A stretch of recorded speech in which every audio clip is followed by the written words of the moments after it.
185 Miles South, a hardcore punk rock podcast.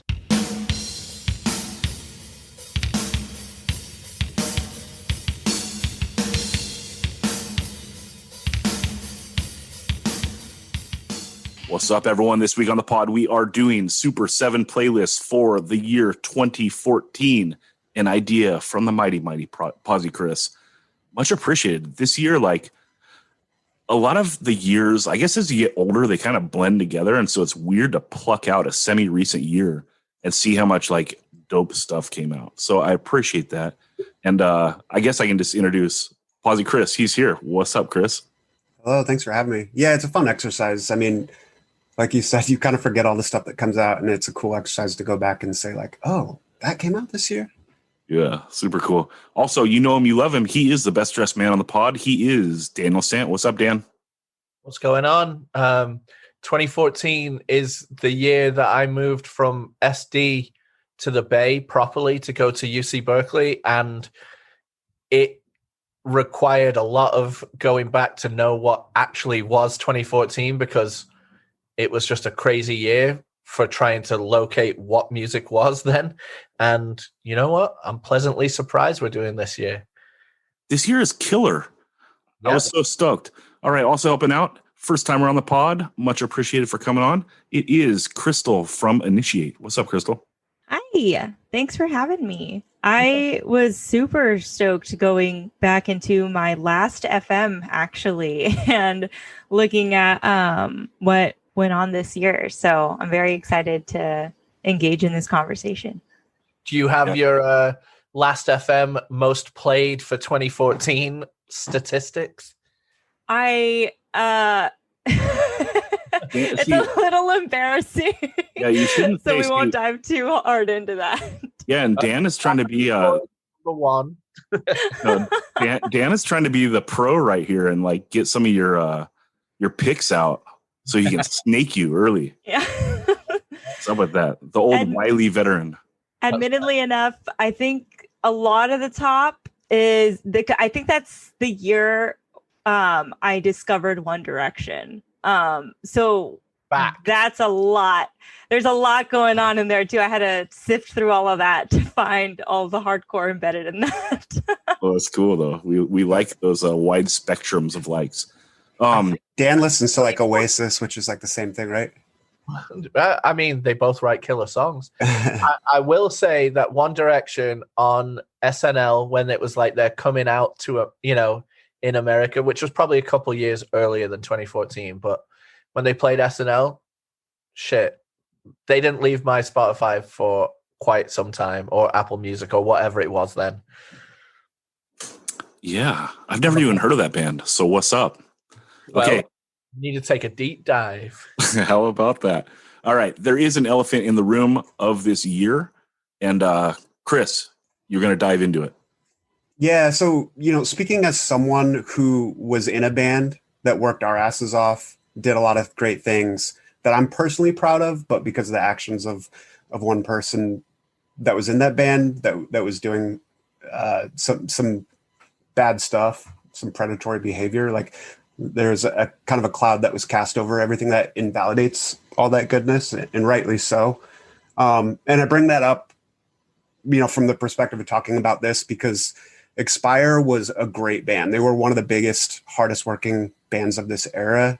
You couldn't go to a show without, seeing an Expired shirt or beanie. And, obviously a similar instance where some predatory behavior came out about one of the persons in this band, and it kind of tore all that down. And the reason we wanted to bring this up is because, there's kind of two approaches you can take in instances like this. And, the first is you can kind of erase that band's name from memory and from history and just kind of pretend that they weren't one of the most important bands of this era that we're talking about today.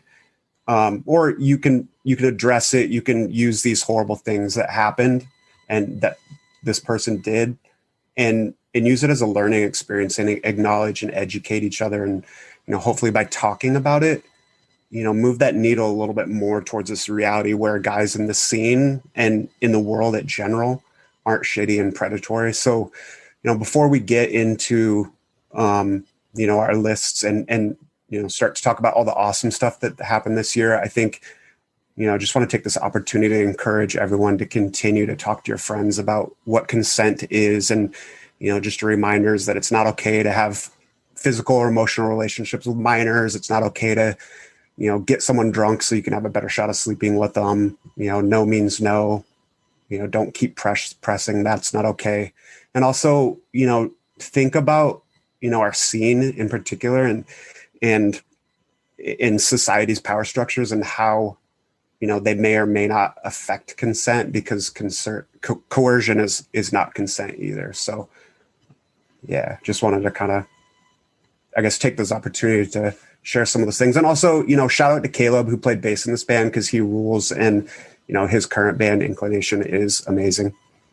Love Inclination. Yeah, Chris, I want to definitely give you like a shout out of support for bringing that up in the first place, because you're absolutely right. Expired Record Pretty Low was like a really huge dominating record of this time. And so I definitely think acknowledging that, is very, very important. And it also, we can acknowledge the good that happened in this era as well as the bad. So, yeah. Well, on that note, let's talk good hardcore. What's up?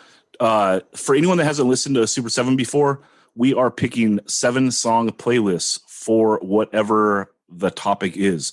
This year, it's the year 2014. Basically, we're each going to choose a song kind of in fantasy football style. If the song is picked, it cannot be picked again, but anything else by that band under the criteria can be picked. Daniel, you did the draw. What is the order? The order is me, then Crystal, then you, then the Pozman. All right. Well, let's kick it off. Yeah, Chris is in that Nard Curse slot. What's up? Daniel, let's go to you. What is the greatest hardcore song of the year 2014? Well, here's the thing. I have 11 songs that I am trying to get down to 7 while doing this. So hopefully some of these maybe get picked by someone else and then they still get shine. But then also what comes into play is you start to consider who else is in this. And I don't know exactly what Crystal's taste, milieu is, but I do, know the other you two. So with that in mind, I'm still going just probably what would have been my number one out of the way. I'm going with Arms Race, On My Face / Mongrel Crew, because, this time it's not doing a full-on Daniel Sant where I'm trying to claim 2 songs for one pick. It actually comes like that. The song goes into the other and it's listed as one track. So, Arms Race, if anyone's not heard them, UK hardcore band or UK oi band, if you want to, it could go either way. It's basically like if The Last Resort listened to Discharge and Outburst. And like that's basically what they sound like. It's very got some like 87 hard NYHC style mosh, but it's got full on like Last Resort style verses. Definitely oi influence throughout the whole thing. The drumming has that Discharge like Neanderthal style, like fantastic record.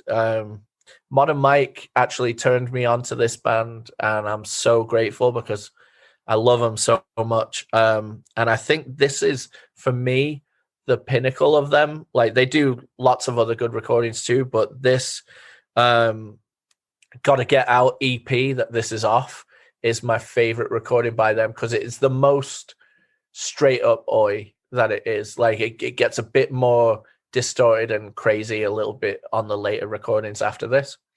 So I'm going with Arms Race, On My Face / Mongrel Crew.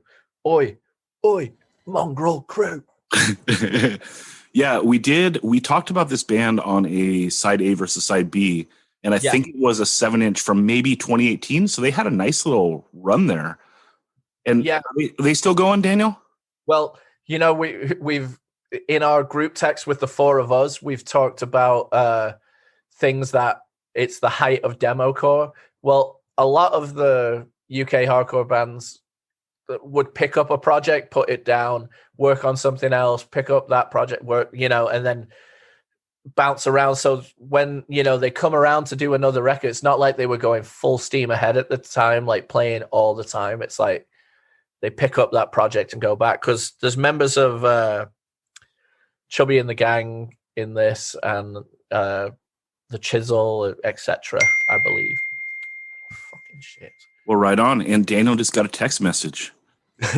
So I was wondering if he was trying to punctuate a point there. I know. Correct answer by Daniel. Every time I mention an oi band, a skinhead gets his braces. Ding! All right. Well, I love the pick. Great number one. And Crystal, let's go to you for your number one pick. All right. So being that I don't know everyone else's music taste very well, I kind of went with honestly, I just went with the song that maybe might have been up there, but also was one of my most repeated songs for the year, which was Bane, Calling Hours on their Don't Wait Up LP. Pick that one because I believe that was their last album that they had put out, and they, I think, knocked it out of the park, especially with this song. Having, not only do I love Aaron Bedard, I hope I'm saying his last name right. I actually don't know if I'm pronouncing that right, but not only do I love his voice, I think his vocal style is very unique, but then you also have Pat Flynn, Walter Delgado, David Wood, and Reba Myers, all on one track. And it just makes it just a insanely powerful track. So that's my number one pick. Dan, was it on your list? No, I have a different one that is, I think is so incredible lyrically that's even pushing it past this. So right. Well, Dan's got a Bane song on his list. Teaser. We dragged something out of him. How about that, Chris? yeah, the wily veteran just got a thumb in the eye. Well, that's right. Got that Mr. Fuji salt that you love. All right. My number one pick, I am taking 7 Seconds. I Have Faith in You. Ben Edge says this is the last great 7 Second song, and I don't know if that's true. There's actually several tracks on this record that I really, really like. But this song, good God, it just starts out like jammy, fast, melodic hardcore. But that chorus, like when he hits in, it's like everything you want from Kevin Seconds in like the modern era.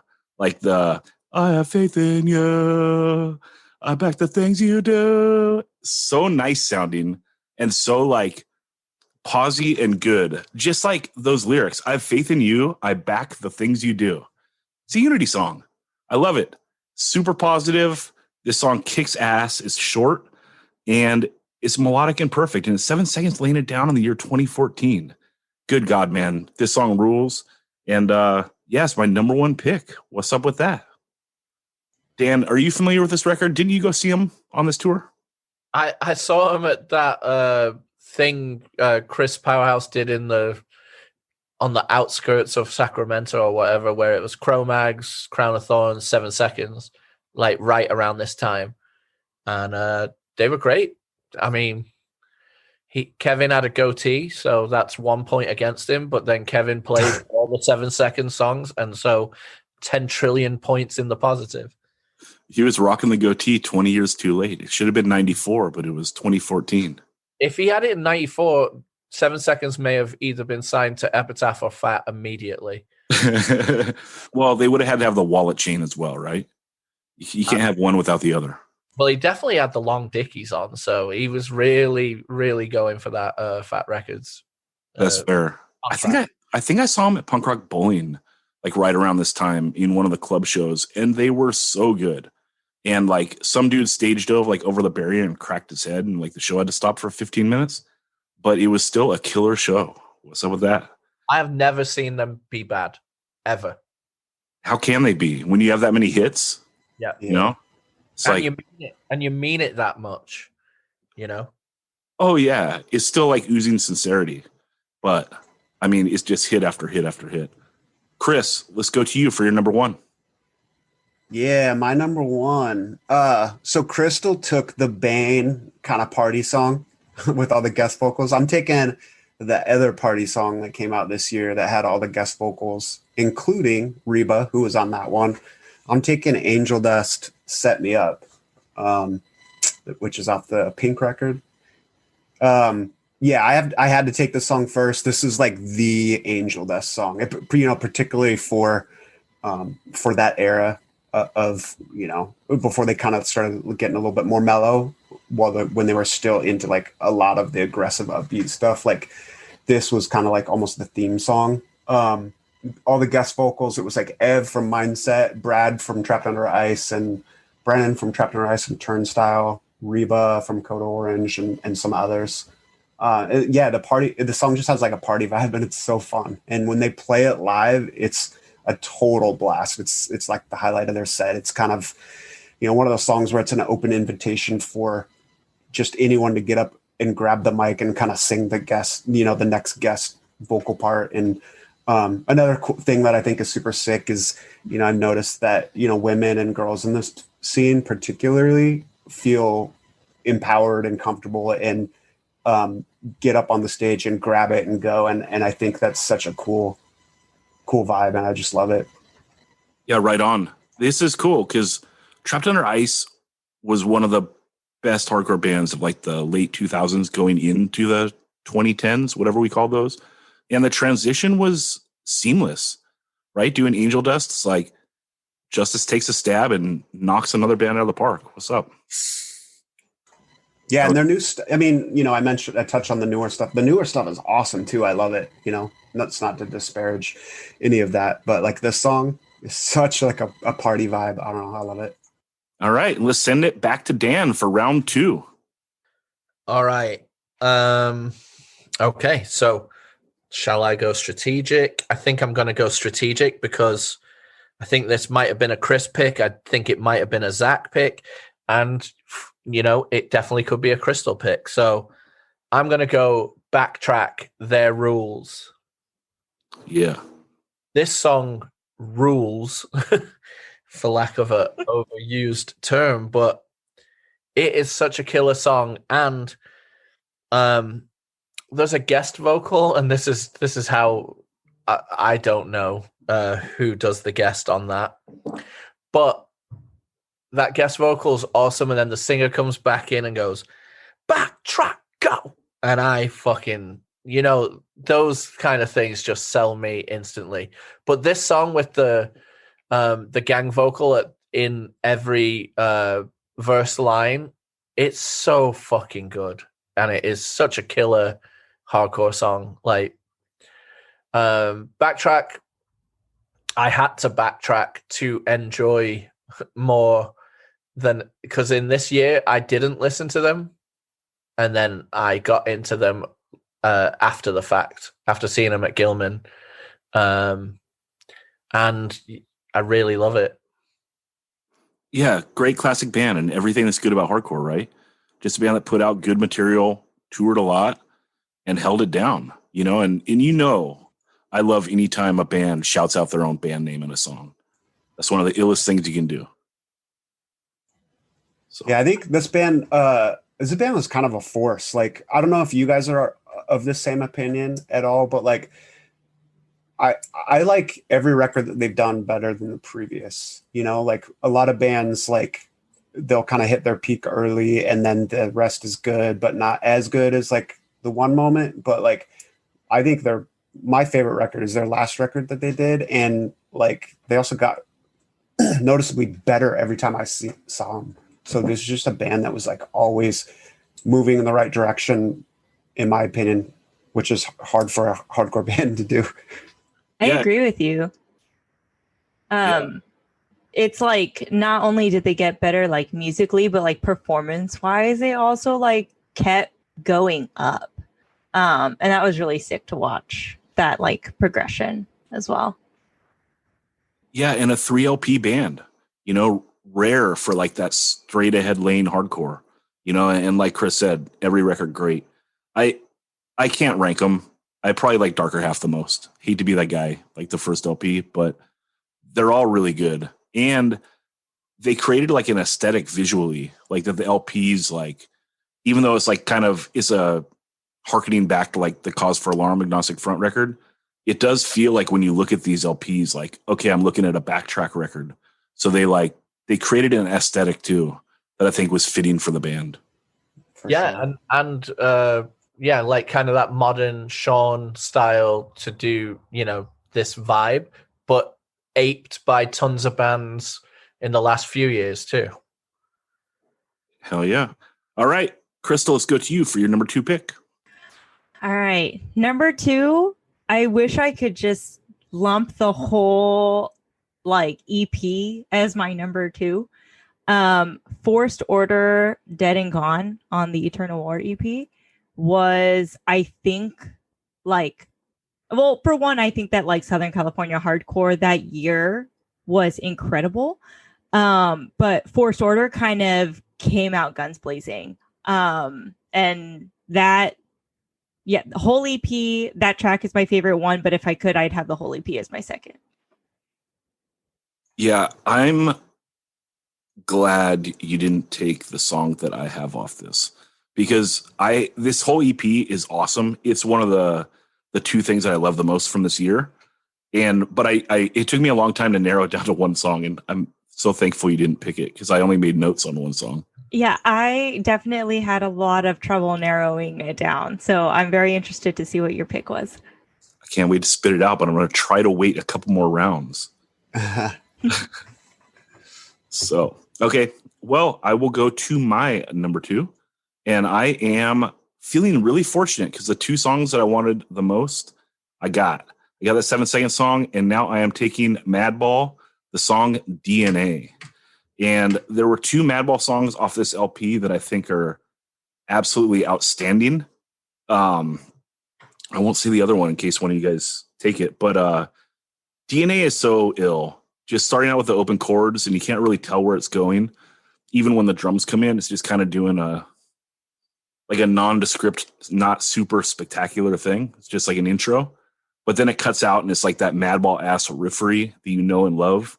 And then Freddie kicks in with his flow, and it's great. And it's like you're listening to classic bounce Madball in the year 2014. It still sounds fresh, still sounds like they're the best at what they do, and it's so ill. And on the verse, there's a great line. He says, "I hated confession, so to God I prayed, not to the man in the cloth, no way." So ill, like saying like, oh, I pray, like whatever. Like, I don't know. Even the most atheist stigma. Yeah, like even the most atheist dude, like when shit goes real wrong in your life, you're like, come on, man, like why? I don't know. Everyone has like that thought, but it's like the idea of like praying to some dude. Like, okay, no one alive on earth right now knows what happens when you die. Like you just can't. So someone that tells you they know the truth, they're full of shit and trying to get something out of you. You know what I mean? So I just like that was like, I don't know, a little ethering of the man on the cloth. And then I love the chorus too. I'm made of what you are made of. Like it's another unity song, like one love, one blood, humanity. Like we're all the same. Like we get pulled apart by like bullshit, like you have to be like taught to hate, right? Like we're made up of the same DNA. It's an ill song and it's great. And then also, so you're doing this whole sick bounce song. And then, what I love? I love when a song just kicks fast out of nowhere at the end, and they do it. It's full yellow vibes. So this is one of my favorite Madball songs. It came out in the year 2014, and I got to thank Chris again for choosing this year. Hell yeah, Chris. Hell yeah, dude. It's funny going back a few years because, like, real talk, I don't even remember the names of my band songs without like putting on the set list like Chain of Strength or like like Judge. Yeah. So I have no idea what song that is, but that is a fun record. Yeah, someone that goes, I am made of. Dun, dun, dun, dun, dun, dun, dun, dun. You are made of. It still makes a set list sometimes. I'd say You know like. what? I Go think ahead. he's trashing organized religion in that line. Oh, for sure, for You know, sure. the man in the cloth being like the priest. Yeah, absolutely. Yeah. What could possibly be the other interpretation? Oh, I thought you were saying that. Never mind. I misconstrued what you were saying then. But this is no Madball songs are making my list, but this is a good one. Yeah. All right, Chris, let's go to you. Number 2 pick. All right, so I'm gonna switch things up a little bit because of what happened 2 picks ago.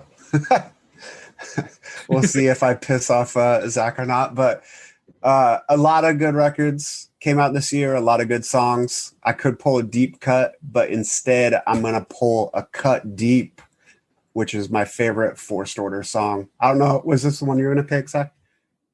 No, but I literally had them all. Like they're all. This record is awesome. This record rips, dude. I think so. This is my favorite song from them. It's just I just think it fits their formula to a T. Like this is a short song. It's under a minute. It's hard. It's fast. It packs like all that they do into as minimal time as possible. And it's just so sick. It's a song that starts out so it has like the palm mutes and then it cuts into the verse with like kind of the open and then slower with the you made a choice to bend and conform. And then the ring out before the breakdown is sick, and then it cuts into I won't give in, won't fucking bend. I'll never turn my back on a fucking friend. And then it ends like really abruptly on friend, and it just sounds so sick. This band was a force live. This record's a rager. Live, it was so much fun to watch. Their singer just kind of stomped all over the stage and moshed, and like it was a blast. Like they were real powerful. I remember the first time I saw them, not the first time I saw them, but the first Rainfest that they played. Like I was outside when they started, and like when you hear the band, you're like, oh, I gotta go get in and see them. And like between me hearing them start playing and like the 15 seconds it took me to get in, I passed 2 people already that were like walking out with bloody noses. So it was like, oh shit, what's going on in here? And it was pretty wild. It was Forced Order bringing the heat. They did, man. The rules. All right, Dan, let's go to you for your number 3 pick. All right, so I'm gonna go Forced Order off the same EP. No, just kidding. I was like, God damn it! Now I got okay. I just wanted to. You really had me going. I was like, oh shit. It'll be like the Straight Edge Super 7 where Dan got forced out of picking Minor Threat. Will I ever hear the end of that? No. No. And nor should I. I agree. I'm going Violent Reaction, Waste of Space. This song is it's an amazing Violent Reaction song, and that's saying something because any Violent Reaction song is generally amazing. This one is so good because it is the typical, sometimes in hardcore we have tropes, lyrical tropes, and sometimes they're done a little bit passe and lazy and whatnot, and then sometimes they're just fucking sick. And this one is just awesome. I love the opening line. So this is the trope I'm discussing is people that, the song's called Waste of Space. The people that are here 1 minute, gone the next, that kind of thing. And, in hardcore, we look back and we comment on that all the time. But I love this opening line. With us or against us, we'll still be here. It's just such a sick line. This has a really awesome, negative approach, bass-ish intro. Goes into just a ripping song, and then the fucking breakdown is ill mania. Absolutely love it.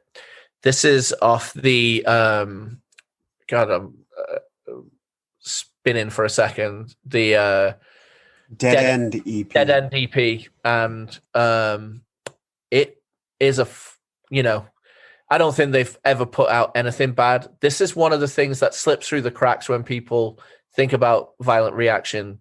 They think about the two 12-inch EP/LPs. But this is fucking sick. Waste of Space. You got to listen to it. If you've never heard it, listener out there, throw that on your Spotify right away. And you know what? You're moshing. It's like one of the most fitting band names, right? It's like Violent Reaction. What do they sound like? Oh yeah, that's what I thought they'd sound like. Sick. Yeah. So Definitely. And their artwork too. Like, what does this band sound like? What do they look like? They sound like. Yeah, it's like they just deliver. A band that delivers. How about that? Yeah, well, going back to that trope and kind of the lyrical thing on this song, it's something that is so poignant, I feel, that is felt so much more in hardcore and punk, is that when you move on, a lot of people look back at it like, oh, I was just a kid, or, it meant nothing to me. And then, maybe sometime later in life, they realize it was great. But, this song ends with, now you're fed up, moving on. Your past beneath you, had your fun, you're nothing. It's so sick. Because when you throw away what this is, what hardcore is, and the community, the feeling, there's nothing else on the planet that's like this scene. And when you throw that away as like it doesn't mean much to you anymore, then fuck you, you are nothing. I disagree to an extent because... Well, I don't mean completely you're nothing, because obviously you're a human and blah, blah. But I'm saying, like, when you throw this away, like, it meant nothing, you go down in my estimation. No, fair enough. Like, any time that people dedicate like a portion of their life to something and then shit on it, like that's a terrible human characteristic. But the casual bubble of people into hardcore are necessary because you need people to pay at the door, you need people to buy shirts, all that. It's like, if no one wants the scene to be only diehards, you'd have 30 people at every show. Like, I mean, how many people there? Okay, like those first like Bay shows that happened a while back, like, how many people went to those and that's going to be the only hardcore show they've ever been to in their life, or like big hardcore festivals, same thing. But like these people that blow up the big shows, like they're necessary, like whatever, they're passing through, but hopefully they enjoyed it, and hopefully they paid at the door and bought a shirt or two. Right on. I fully agree with that, but I think this is being addressed at someone that pontificates, and this was a diehard that now has about faced. Do you know what I mean? Anyway. Yeah.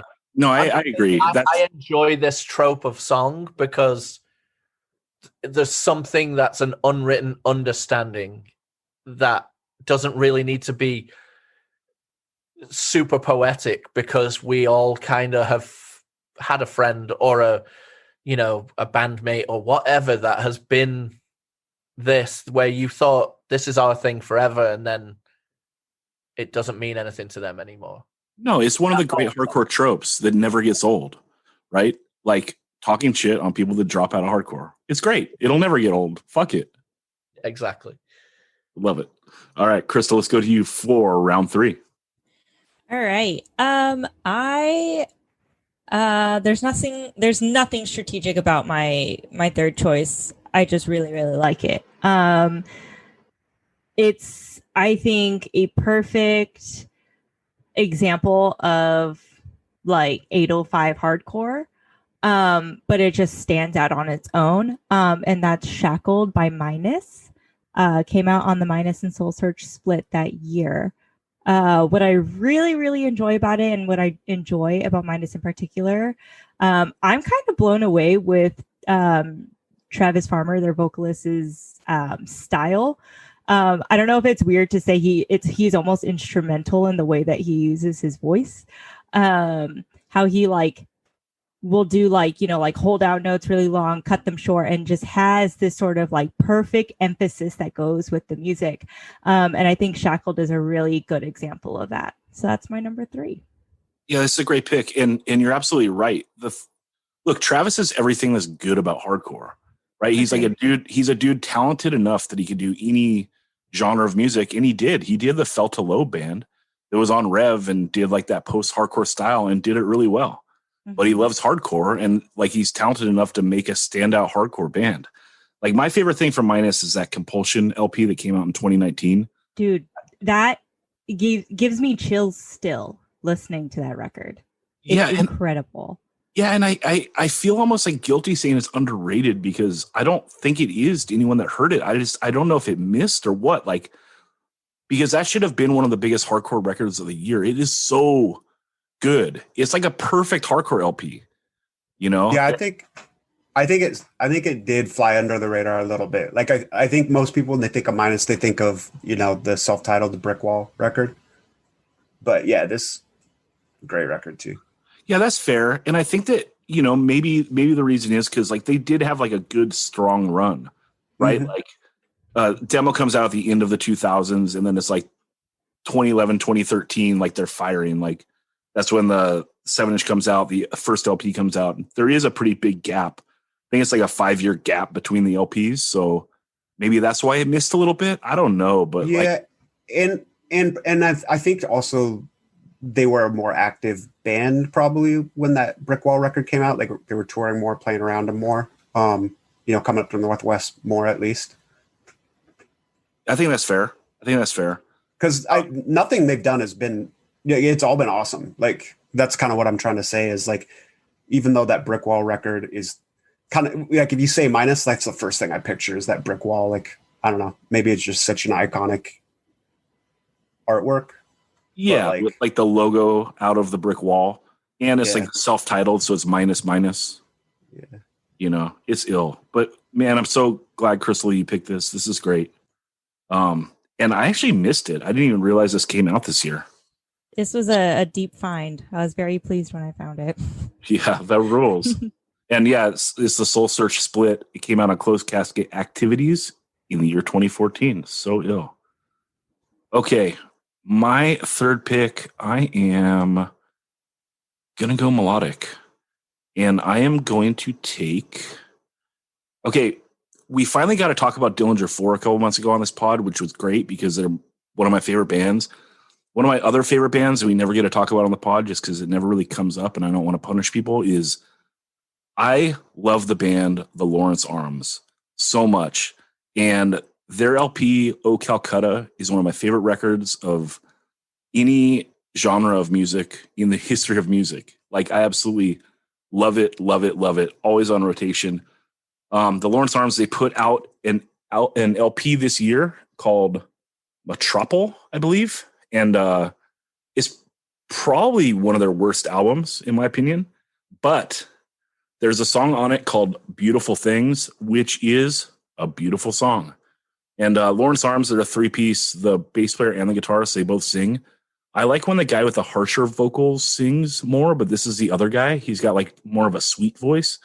It's just a great melodic mid-tempo song, super catchy chorus. There's like nice little leads tucked in. It's just a great pop punk song from one of my favorite bands.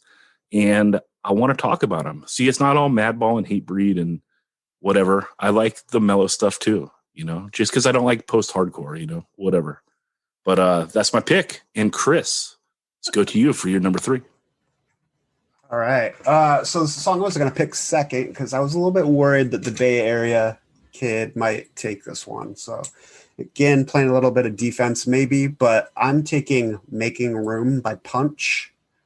Dan, do you have Punch on your list? Yes, I do. Yeah. This song? Nope. All righty. This song's just so dope. Like, it's got like, again, kind of like the last Forced Order song I took. It's like one of those songs that just it doesn't really beat around the bush. Like, there's this kind of little maybe like 10-second intro thing, but after that, it's just like, all right, balls to the wall, kind of, you know, like it goes in this fast beat, and then like her scream coming into that fast beat is like blood curdling. And it's like one of those songs. You're like, all right, You know, it sets you up with that scream. The drums on the song are wild. Like in the first verse, there's this crazy like blast beat fill where it just kind of feels like the verse is about to fall apart because it just like goes into like a blast beat kind of fill, and then it explodes into or like not explodes, but it stops with an abrupt like an 8 count kick drum, like fast, like boop, boop, boop, boop, boop, boop, boop, boop, and then a 4 count that explodes into the chorus. And like just that break where the kick drum comes in real fast for whatever 8 plus 4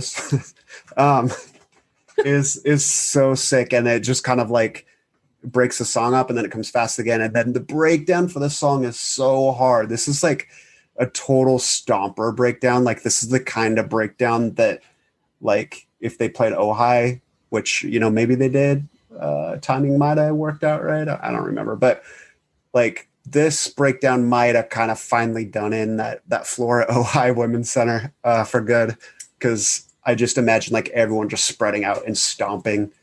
And then like the core or the sing-along part during the chorus, I can only bite my tongue so long twice, and then until my mouth is full of blood. It's just awesome song. Raging, vocals are sick, drums are rad, sounds great. They get it all in, like they hit on all the chords you want to hit for a hardcore song in a minute and a half. Yeah, Chris, I've been working on that mathematical equation since you tossed it out there, and the answer is 12. 12, all right. Do you use your calculator on your laptop for that one? No, In Abacus. Abacus. I got a little notepad here. That's why it took a while. If I had a calculator, I would have gotten the answer faster. He had to carry the one. So this band rips. This is the last thing that they put out. This LP on Death Wish 2014. They had a nice long run.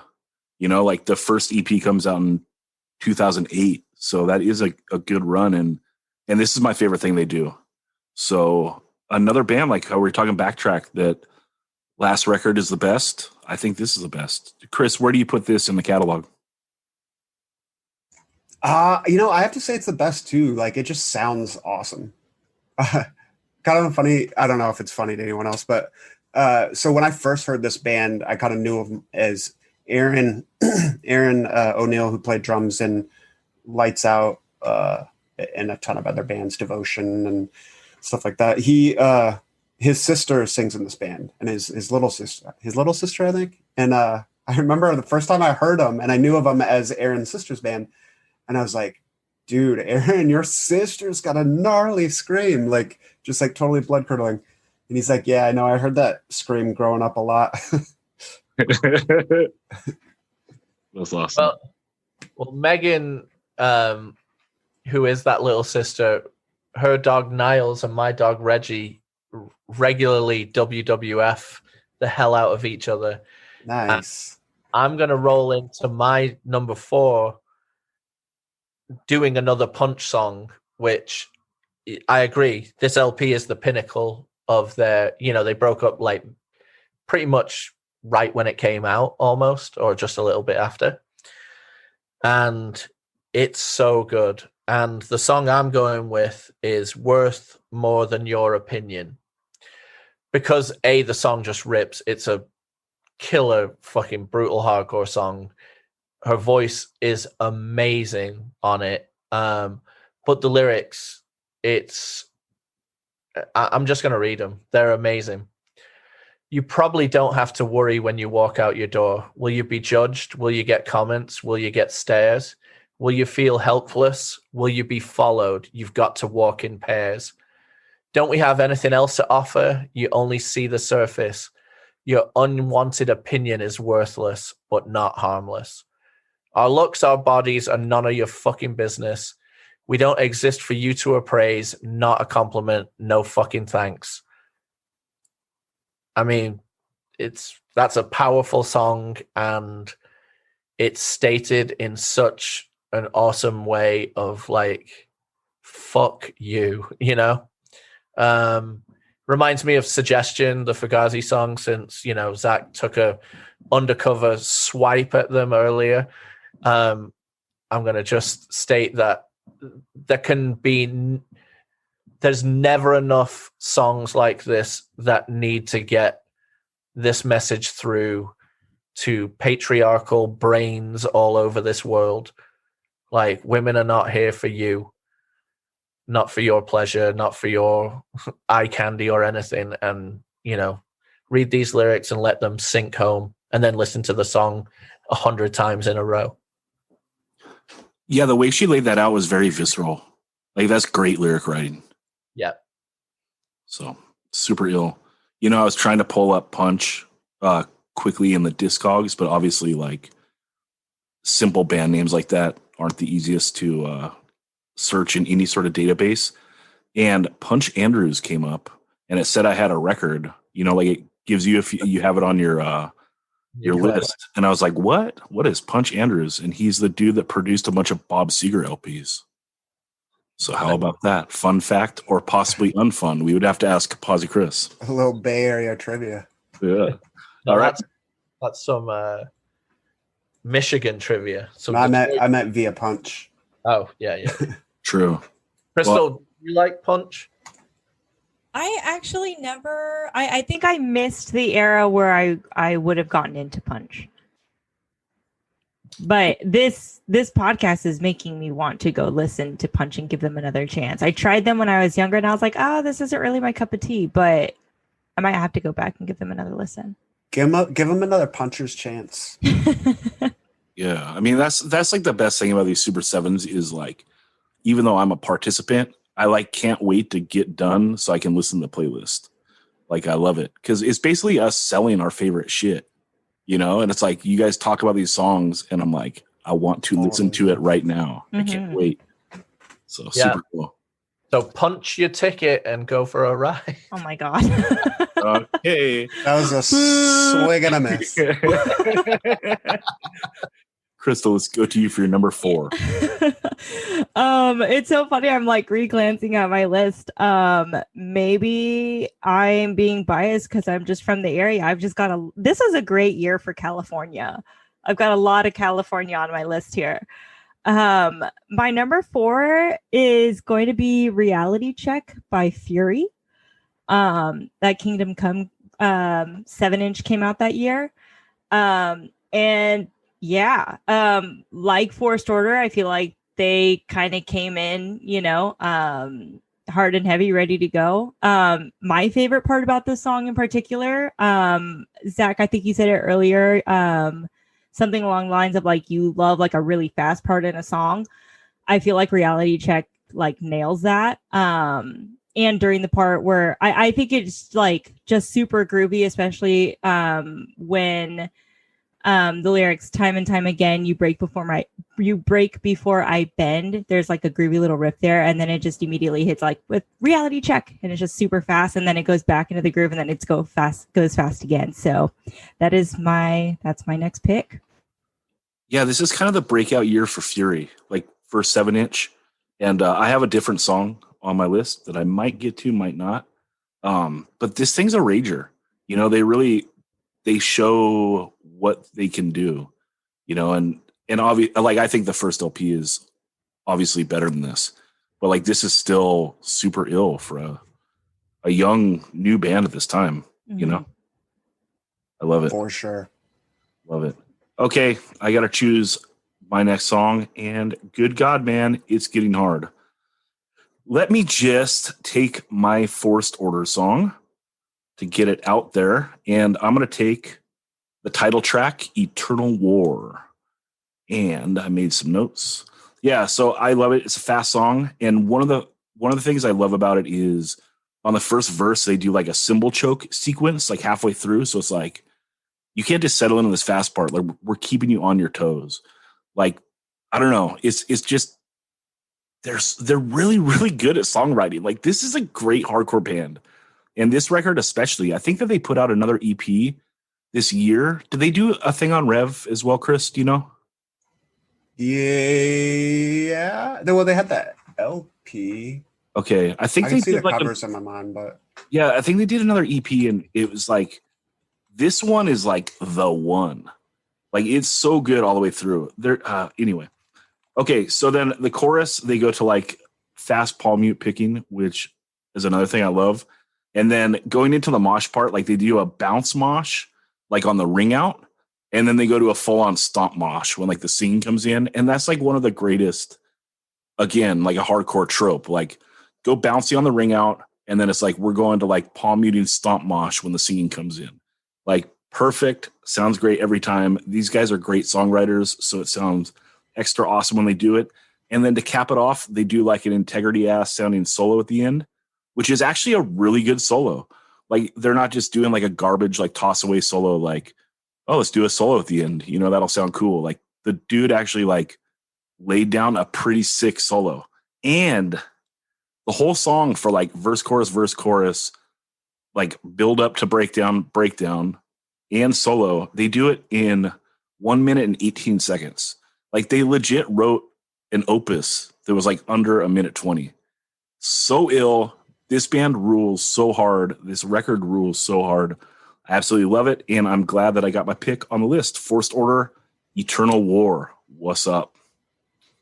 Yeah, I think they kind of like, you know, Carry On was one of those bands that could pack so much into like a 30-second song.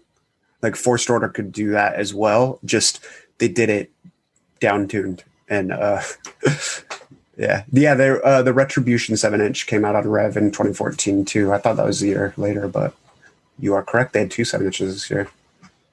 Yeah. I they are both good, but this one is like, I thought significantly better. Yeah. And, you know, I hate to go back to like the art, keep going back to the art, but like the artwork is just so, I mean, not the other one is bad, but it's just so much more, I don't know. It has like an aura, a feel to it that matches the music, and it's so sick. I hate to put you on the spot, but Crystal or Chris, do you know which one came out first? Ooh, I don't know. I'm sorry, for what? For the Forced Order, because they put out 2 EPs this year.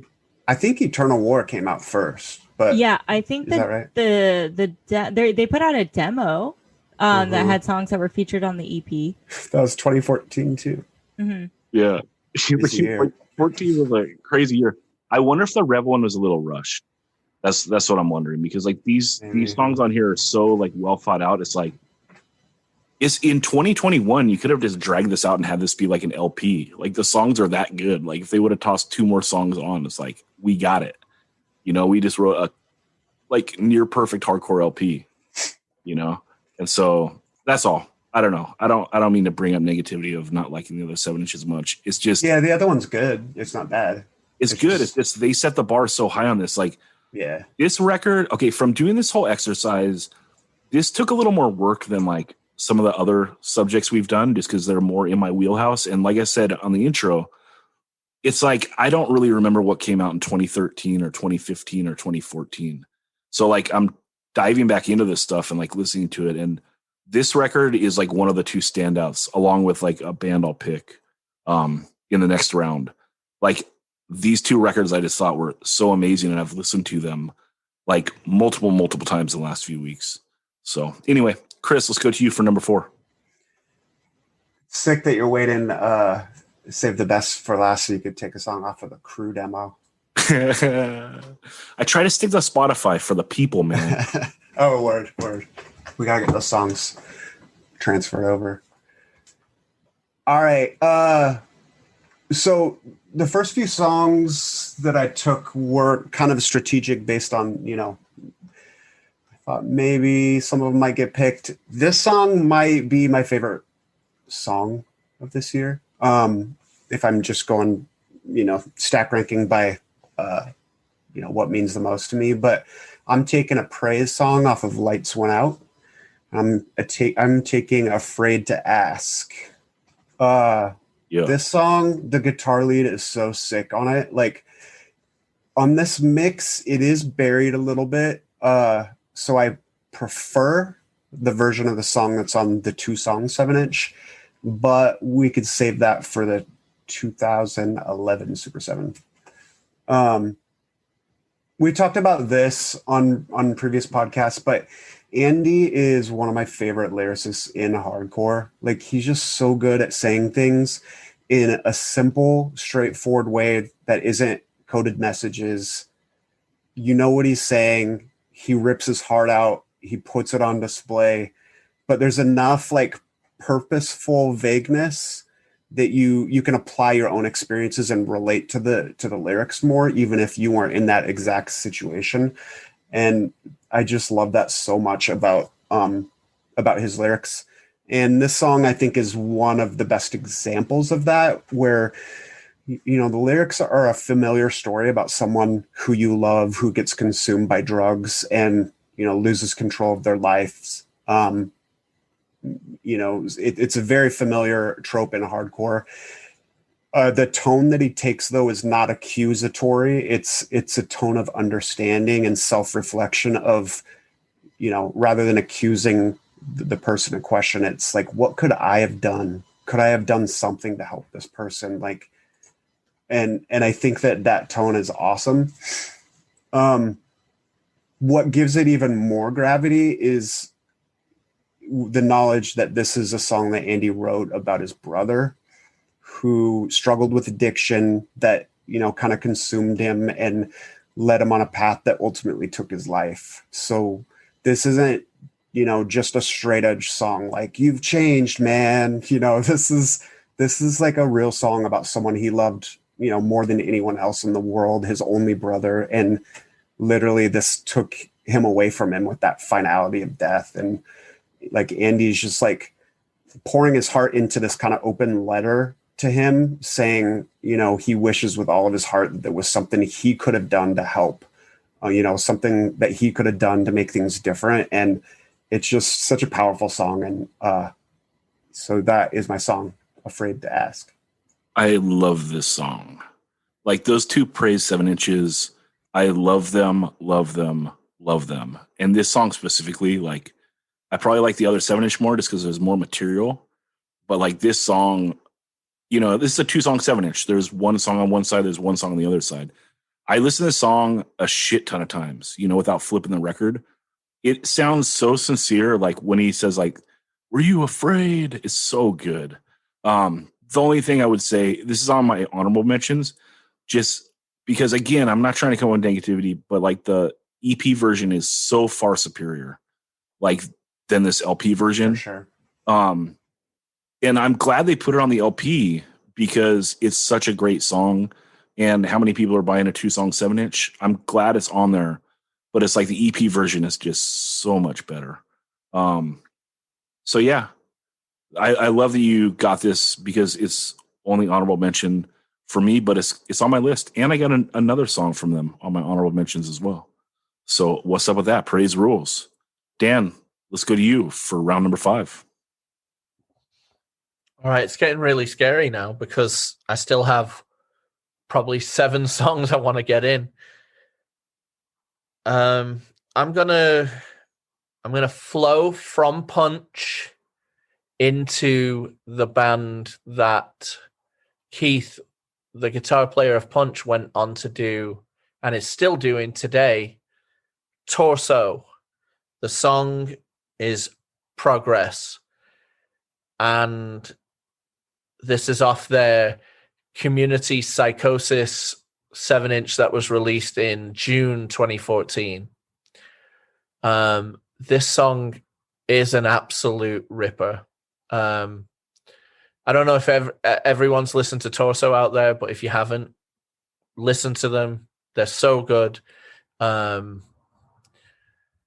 Every member is just an absolute shredder at their part of the band. I love their imagery. I love their lyrical content. I love everything about them. They're a vegan straight edge band that can play squats all over the world. That kind of wraps up what they sound like to an extent, and kind of where they go politically, lyrically, and presentationally. I really fucking love this band. This is the start of them. They're still going strong. They've just put out a record on Rev, which both pressings have sold out. It's incredible. Fantastic. May's voice is, you know, we talked about Megan's blood curdling scream. This is like daggers and glass, like amazing, brutal voice. Giacomo's drumming, Jasmine's bass, like everything about them, fucking amazing. And just a little bonus SD wink and a nod. It has the words "in the name of progression" in the lyrics. So, a little unbroken nod there, perhaps. Who knows? But I absolutely love this, and I just wanted to pick this next just because it flows so nicely from punch ending to torso beginning. Plus, there's an umlaut. Yes, there is. Yeah. And whatever that Scandinavian O with the like. I think that's the Youth of Today. No more. Yeah, that's the no more O. And anytime that Revelation is putting out hardcore rules. So I was so happy to see this band land on Rev. Shout out to Adam Lentz. And that rules. This band rips. And yeah, it rules that Rev's putting them out. This is a band that my friend Daniel Sant got me into, actually. Yeah. And I love it. I absolutely love it. Yeah. For once, the hardcore flowed the other direction instead of Chris hipping me to every band on the planet. That's how it goes. We share and we share and we, yeah. Well, I get all my picks from Chris's playlist. What were you going to say, Crystal? I heard you about. Oh, thank you. I was actually going to say, I think that this is another band that's gotten better with every single release they've ever done. Agreed. And that was just a little note that I was going to say. Their last release that they put out, what was it? Not Build and Break. Home Wrecked. Yep. Incredible. I remember I remember exactly where I was when I listened to that album. I was like living in a studio apartment in my little dim lit kitchen and listening to that and just being like, oh my God, I think I had it on repeat like for the rest of the night. No exaggeration. I was just fully immersed and in love with that release. So better with every release. They're great. I agree. And I also remember where I was when I heard this song, heard this for the first, the new record for the first time. I don't know if you meant the 2014 record or Home Wrecked, but I was sitting exactly where I'm sitting right now, which is the desk that I use to work from home. And I remember like seeing it pop up on Twitter and being like, oh yes, here's that band Daniel hit me to. Check out their new stuff. That's so sick. They're on Rev. And then instantly that got bloop, plopped right over to my best of whatever year we're in playlist. 2021. Yeah. Oh man. Hell yeah. This band rules. I'm so glad it's on the list, Daniel. And let's go to Crystal for your next pick. All right. I've decided to switch it up from California. I'm taking a chance. I'm going to Florida hardcore. America's Hardcore Comp Volume 2 came out, which in my opinion is probably one of my favorites. An incredible set of songs. One of them in particular is Joke After Joke by Unified Right. I think it's very classic Florida hardcore. Unified Right, I think instrumentally and lyrically are fantastic. And that's really all I've got to say about that one. Yeah, go ahead, Dan. Oh, sorry. I love this comp too. And one of the bands that is unfortunately becoming is going to be a honorable mention because I'm just running out of space is off this comp too, which is the Pure Disgust track, Agents of the Machine. This comp is a banger, and I'm glad that you brought it up because it's a really... we've recently, or sometime recently, talked about comps in some of our discussions, and it's a great reiteration of a comp can hip you to so many different bands and so many like little windows into scenes across the country or across the world. Yeah, tying in like the discussion and stuff, I was thinking about that during the segment on Torso. And we've kind of mentioned several times tonight about bands' releases getting better and better. And I think it would be interesting sometime if we do a discussion on like when that flipped. Because for so long in punk and hardcore, like bands, their first release was like the classic. And then they kind of fell off, you know? And at some point, I think maybe in the late 2000s, it totally switched. And like bands started like getting better and better on every release. It's pretty wild. Yeah.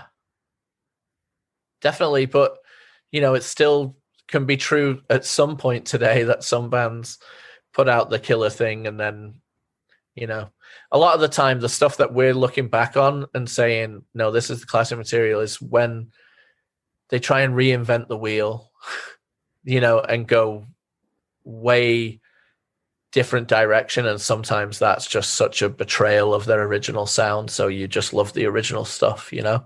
Mhm. That's fair. I think the hardcore is so far along now too that like people are more comfortable in their own skin. Like they kind of know what hardcore is, where before, like when it's trying to figure itself out, you know, you're trying to branch out in different directions. Sorry, Chris, go ahead. No, Crystal. I think was about to say No, something. I didn't have anything. All right. I think that's fair with what you're saying, Zach, but I also feel musicality and hardcore being such a wider genre now allows people to make impressive step ups from record to record without being judged on leaving their old stuff behind, you know? Mm-hmm. Yeah, that's fair. Like the boundaries have been smashed enough that people can like there's a wider palette to work with. Yeah. No, that's fair. Okay, I'm gonna take my number 5, and I'm taking the band Rude Awakening. They're listed as RA everywhere, but I think everyone just calls them Rude Awakening. Chris, am I correct? That's what I call them. Okay, right on. This was the other record, their record Collateral Damage. Holy cow, I've listened to it so many times. It is so good. And like they do one of my favorite hardcore tropes like multiple times on this record, which is like the march to the mosh. You know, it's like when the kick drum's going and the riff is going and you know it's coming and then it comes. You know, it's so ill. And the song I'm choosing, this was so hard to narrow it down to. And I listened to this album so many times trying to do it. The song Black Widow is so good too. But I'm taking Dragging the Anchor. Well, I just want to say one other thing. This dude's lyrics, like, they are so like biting in a way. Like it reminds me a lot of Dan from Downpresser, where it's like you almost want to say simple, but they're so biting and clever. It just makes it stand out, and it is so good. But this song is ill as hell. It starts out like sounding all super triumphant with like a riff over just the kick drum. And then it kicks in like all mid tempo and like, I don't know, you kind of want to just pump your fist, but then it drops into like that classic like NYHC bounce for the verse. And the dude's got flow, you know, is super good flow. And then what makes the song kind of special is the choruses come off kind of like a bridge because it cuts out from having like a beat with a snare.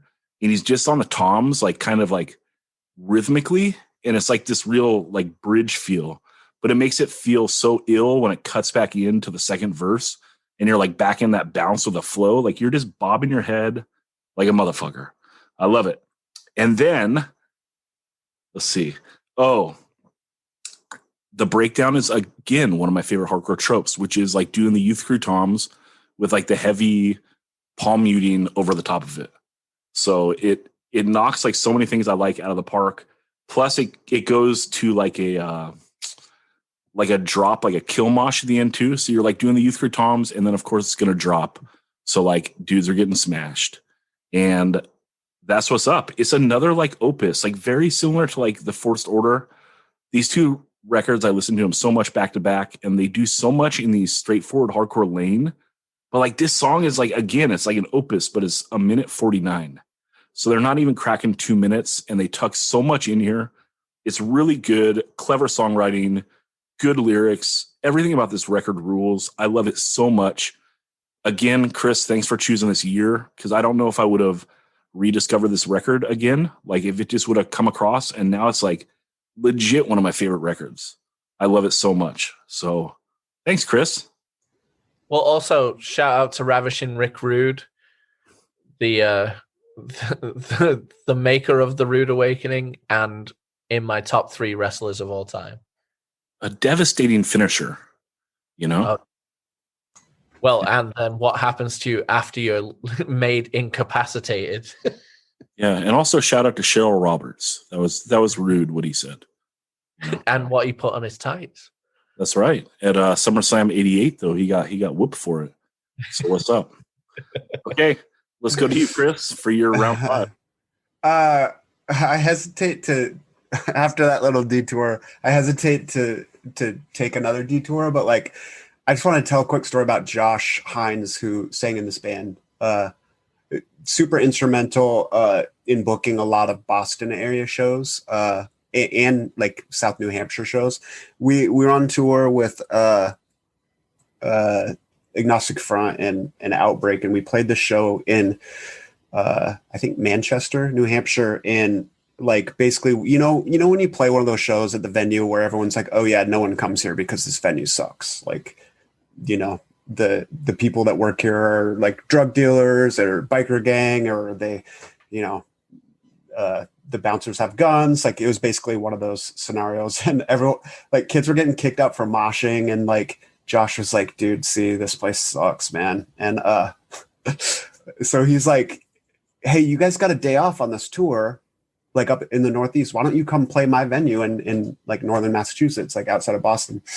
He's like, who do you want to play? And so AF couldn't do it because Roger had to go like renew his visa or something like that. And so Outbreak, it was us and Outbreak, and he's like, who do you guys want to play? And I'm like, I kind of gave him my wish list, you know? And this kind of speaks for the era because, you know, a few years later, this probably couldn't have happened in this room. But like, I was like, Guns Up, verse, Have Heart. And he's like, okay, cool, I'll ask him. And between, like in the 3 days or so between that time, like Josh texted me and was like, yo, none of these bands could play. And then like all of them flipped by that time. And so the show ended up happening. Wake Up Call played too. But like, imagine like that lineup, like Outbreak, Guns Up, Have Heart, verse. And it was such a sick show in this tiny little spot. And I think the singer of Guns Up got stuck in traffic or something. So Chucky Edge actually sang for Guns Up, which was kind of a little added bonus. But shout out Josh Hines and you know, all the work that he did in the scene up there. That rules. But Chris, Yeah, go super for your good number memory. 5. All right. Speaking of like drug dealers and biker gangs and guns, not really, but like it sounds like a bit. The band sounds like that vibe, and I'm gonna take a Cold World song off of from How the Gods Here you Chill. go. This is a steal for sure. Let's go. Maybe I'm gonna take kind of a weird one because this is not a song that Dan sings on, which is kind of feels weird to do, like feels dirty. But the song is so sick. I'm taking Never Knows Best. Is that you're safe, Zach? I'm safe, and so's Daniel. I'm giving the one to Daniel. Yeah, this song straight up sounds like it could be on Prone Mortal Form by Only Living Witness. And Alex, the guitar player, I think, sang on this one. And his voice is so rad. Like, I wish he sang in another band ASAP. Because it's such a good, you know, Only Living Witness style song. And he has such a cool voice for it. And I just love this track.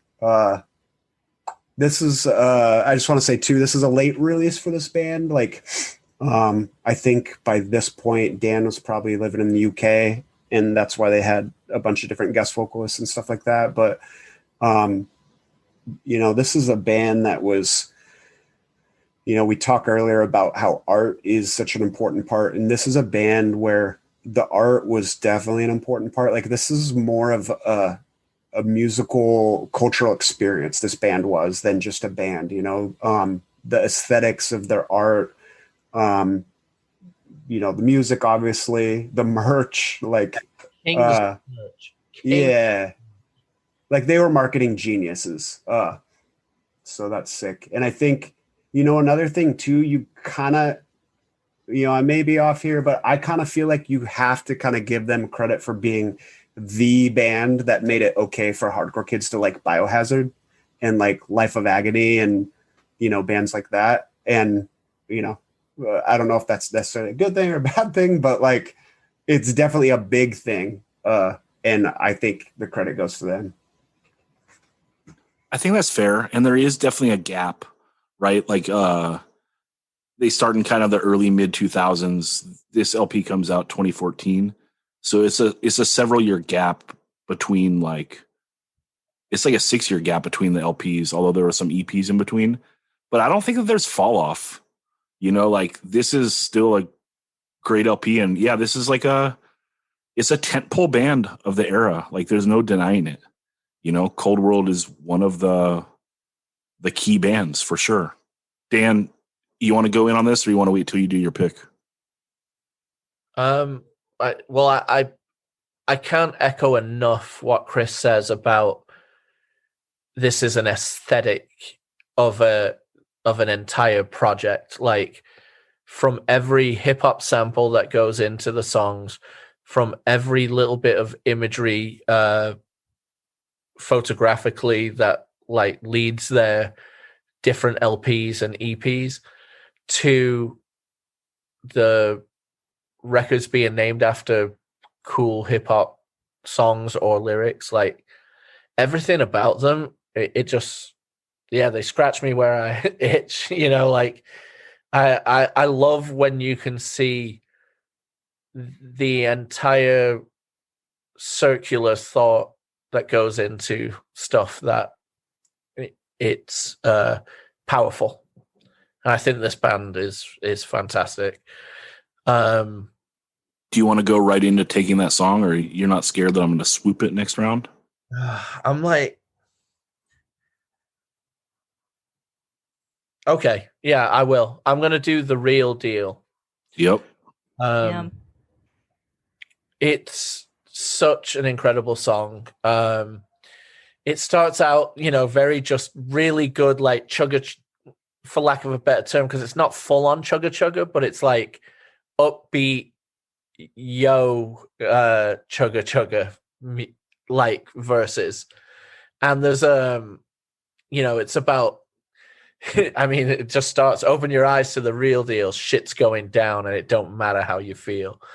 But there's a line where it's addressing the person like, it doesn't matter how you feel if you don't know what this is about. And I love the line. It stands out lyrically too. Like the way his voice comes across on the delivery of this line is just so sick. It's like, you forgot the words. Well, I forgot your name.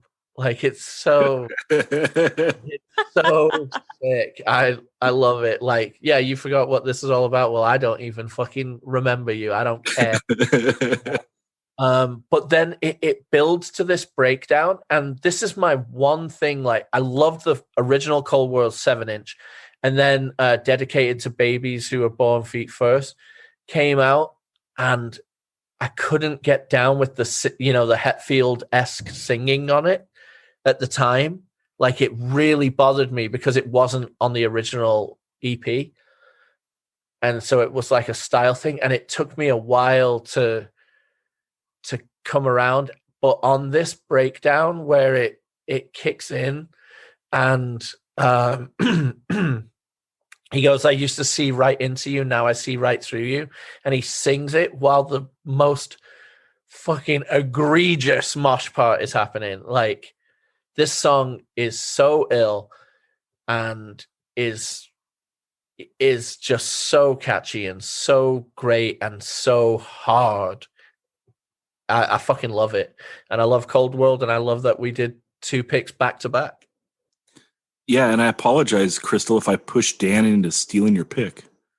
Quite all right. It was bound to happen with when I saw that How the Gods Chill was a 2014 release. I was like, there's no way that that's not going to get taken. But if if it's cool, I'll go and I'll shift it. I'll shift the combo from heavy hitters to the underdog. Was this gonna be on your list? Oh, the real deal was absolutely going to be on my list.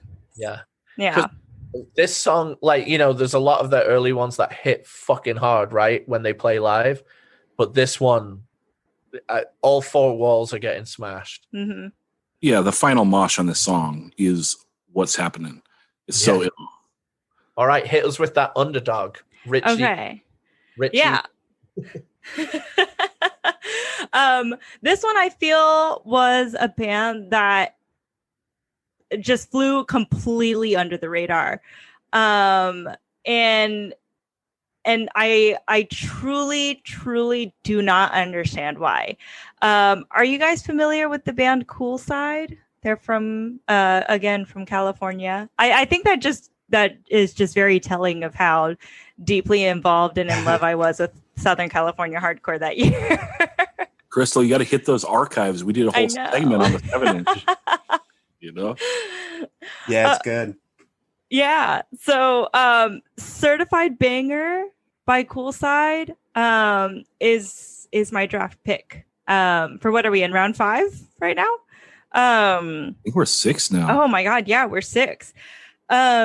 This is a song that just kind of keeps you on your toes. It starts with like a really cool, like kind of like a build-up riff, you know, where it's like pretty hard. And then it kind of goes into that like melodic fast part, and then it kind of slows down again, and you get that little breakdowny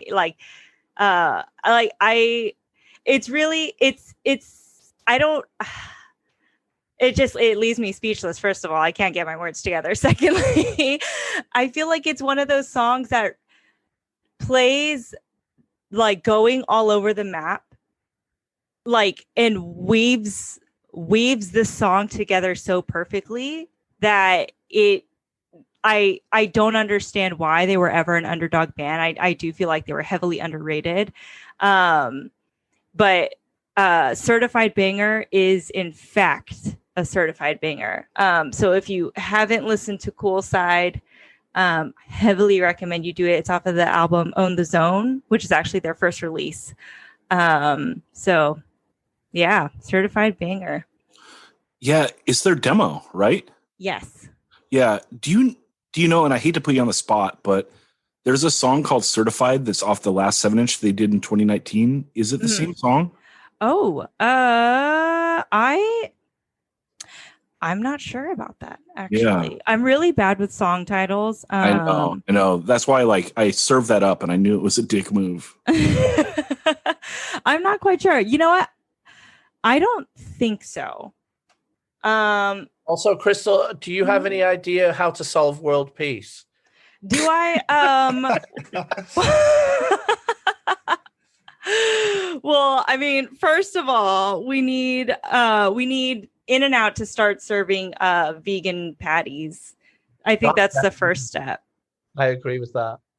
Oh, let's have a discussion. I completely disagree with that. What? Yeah. Okay. Here's the reason. I'm not vegan, but I'm vegetarian for a long time. And like, you know, these chain restaurants, they put out like vegetarian or vegan options. Like I remember when KFC did it, like maybe a year ago. And like people were so excited, like, oh, KFC has like vegan chicken. What's up? And it's like, fuck that, dude. I really don't want to support a business that's like, their whole business is killing chickens. You know, same with In-N-Out. Like how many hamburgers are they serving? Like I would much rather have like a restaurant come up. Like there's Evolution here in San Diego, which is a drive-through. I'd rather have them expand. There's plant-based protein. Like there is chains that are coming up. Like I would rather not have like these restaurants that their backbone is selling hamburgers, like get more profit, I guess. I agree with that.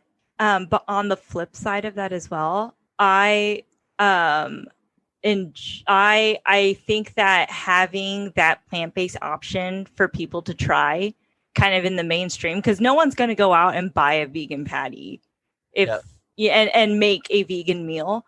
I think that if you have these options at these chains, then it kind of entices people more, especially if you're going to like Burger King and you see that the Impossible Whopper on Wednesdays is only $2, you guys know where I'm eating every Wednesday. And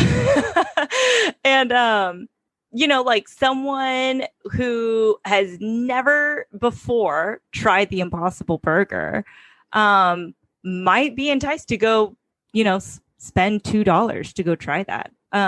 So I completely understand where you're coming from, Zach.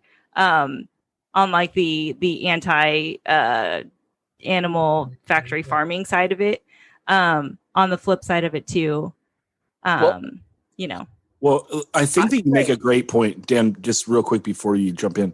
I think that's a great point, Crystal. Like that it's like basically the starter kit, you know, and then to open up people's eyes. I think that's really fair, and that is a good point. So I concede. And Daniel, go ahead. Well, I was going to say both points are extremely valid. The one thing that I have personally witnessed multiple times is when the Beyond first came to Carl's Jr. and we went and got it, because the Carl's Jr. here in Oakland doesn't have a drive-through. You got to go in.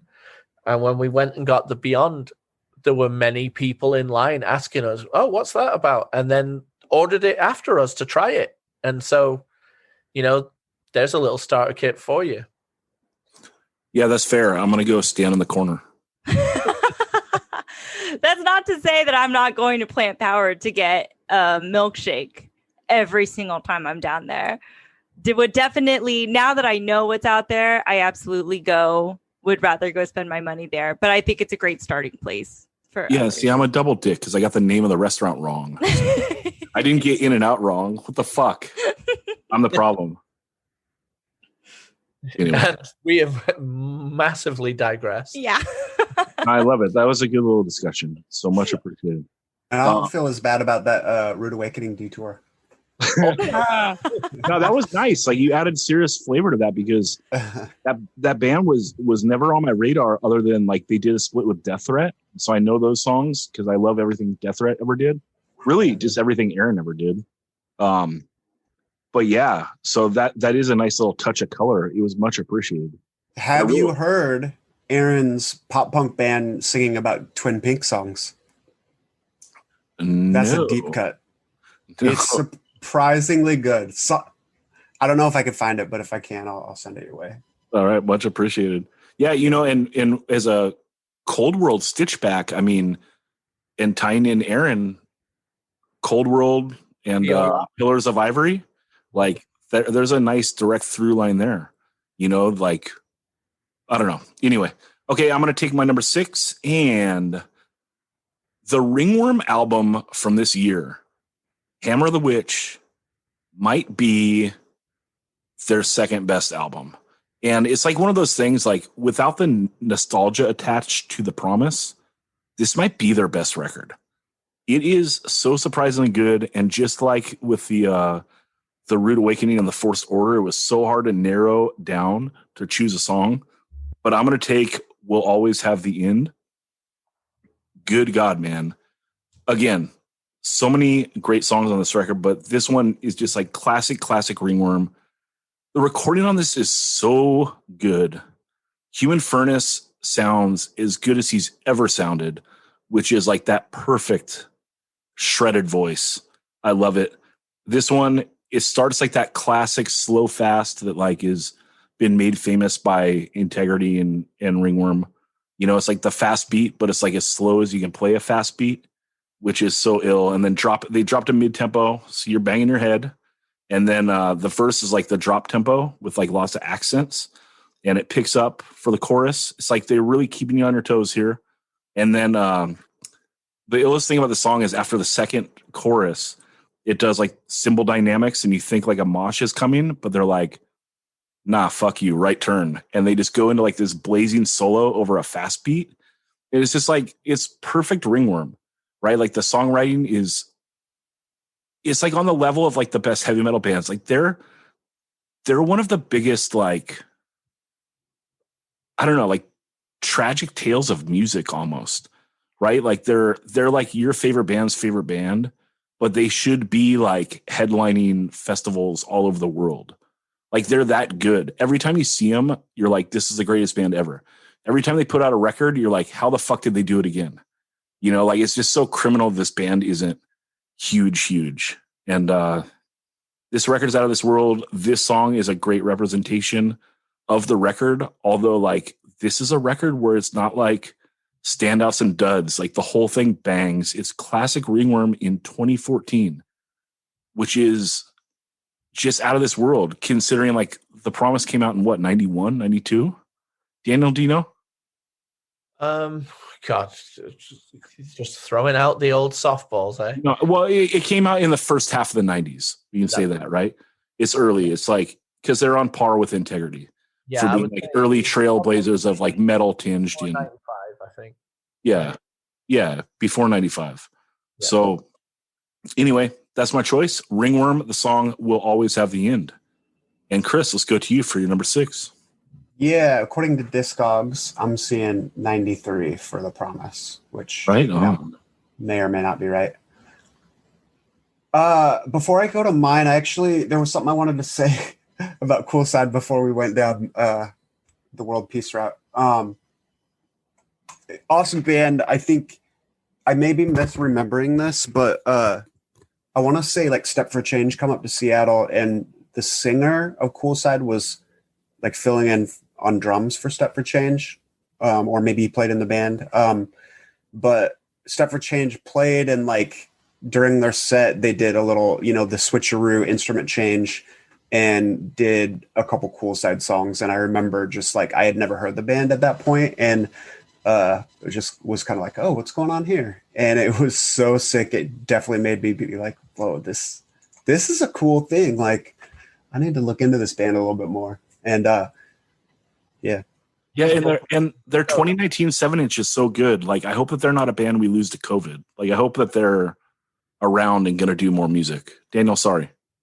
His voice is so sick, and the band is so sick, and that 7-inch Zach is talking about that we discuss if you want to go back into the 185 archives. It's amazing. It is the rightful heir to the Count Me Out sound that we've all been dying for. Yeah, I love it. Chris, let's go to you for number 6. All right. I'm gonna go a little bit sideways here and get some street punk. I'm gonna take off of maybe my favorite record of this year. I'm taking Noise, How We Made It Through. If you're unfamiliar with Noise, there's a little exclamation point after the I, so there's like a little hidden oi in there. Tacoma band. This record's so good start to finish that I really had a hard time picking one song because there's so many candidates.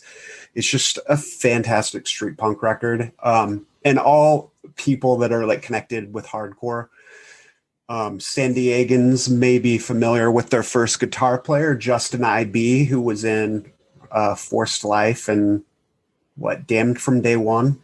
And Good Day Gone Bad, which is good. Yeah. Hell yeah. So he was the original guitar player, and then he left the band, and Jesse, who was in Left with Nothing, took over for him. And then the drummer, Kenny, was in a bunch of Northwest hardcore bands, including a band that I played in called Poverty Bay Saints. It's funny because Poverty Bay Saints was kind of going for this sound a little bit, maybe a little bit more hardcore. And then he, we broke up, and he joined this band. And I want to say like his third show was with Cockspur and Rancid. So they eased him into that one. Yeah, just a little show. A few people were at that one, I'm sure. But yeah, really catchy songs. Like the singer, if you haven't heard them before, so the singer kind of has like a little bit of a Mark Stern from Youth Brigade sounding voice. And he plays bass in the band as well. And then some parts, almost every song, the guitar player sings like a verse. And he has maybe a little bit more of a raspy, kind of like a Matt Freeman from Rancid style, but not quite as deep. And so like their vocal dynamics of their two styles are just so cool and play off each other really well. I feel like they're pretty big in like the oi and street punk scene, but probably not a lot of like hardcore kids are into them, but I definitely recommend checking out this record called How We Made It Through. If you go on Spotify, it says it came out in 2018, I think, but I double checked just to make sure I wasn't spreading false gospel here, that it did come out in 2014. Yeah, well, they have an LP, the Scars We Hide, that came out in 2014, I think, right? And the one I like is like the 12-inch EP right before it, the Rising Tide one. I loved a lot. This one was really, really good. I thought you and Dan would take songs off it, and I narrowed it down. I think the record has 12 songs. I narrowed it down to 7, and then I was like, fuck it. Chris and Dan will take this. It's so good. And you're right. Like, I think they're big in like if you like Swing and Utters, you're going to like this. There's another band called the Belltones that I like a lot. Yeah, if you like the Belltones, you like this. It's so good. The dude's voice is a lot like the Belltones guy's voice, like just kind of a gravelly, but can hit all those notes, and it sounds soulful and nice, and it's rad, dude. This record is really, really good. I had trouble narrowing it down, that I just gave up because I was spending too much time trying to decide what Rude Awakening and Forced Order songs I wanted. But it's killer, man. Like, I got it down to 7, and it was hard to narrow it beyond that. So that's a good record. Dan, do you have did this make your list or honorable mention? It's definitely an honorable mention. They've been a very consistent band for their pretty much entire existence. This is some grade A stuff in this year, but it only hit honorable mentions. There's just too much good stuff. It's like AM, PM. Fungus. Yeah, 2014 sleeper ass year, dude. So ill. All right, well, we got to go to the heartbreaker round. Dan, final pick. What's up? Oh my god, I have 3 that have to be this pick, and then a bunch of honorable mentions as well.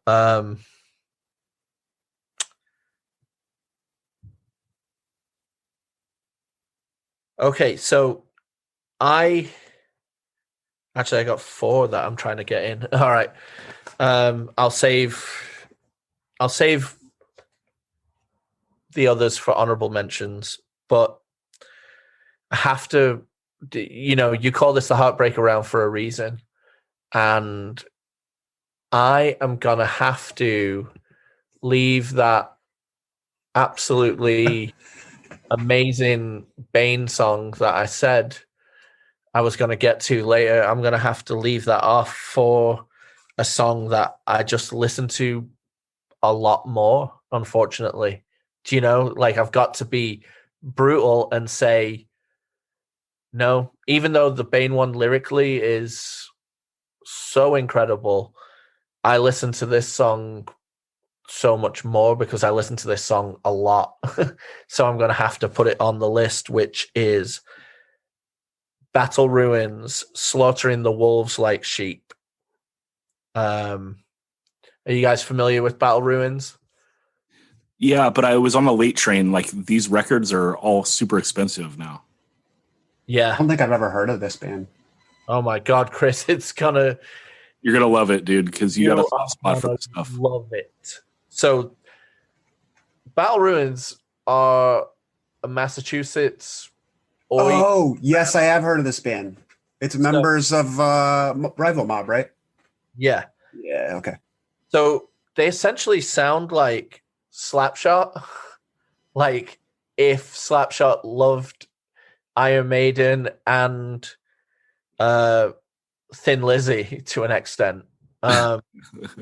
This song in particular sounds like Slapshot playing Iron Maiden light, like Paul Di'Anno era Iron Maiden.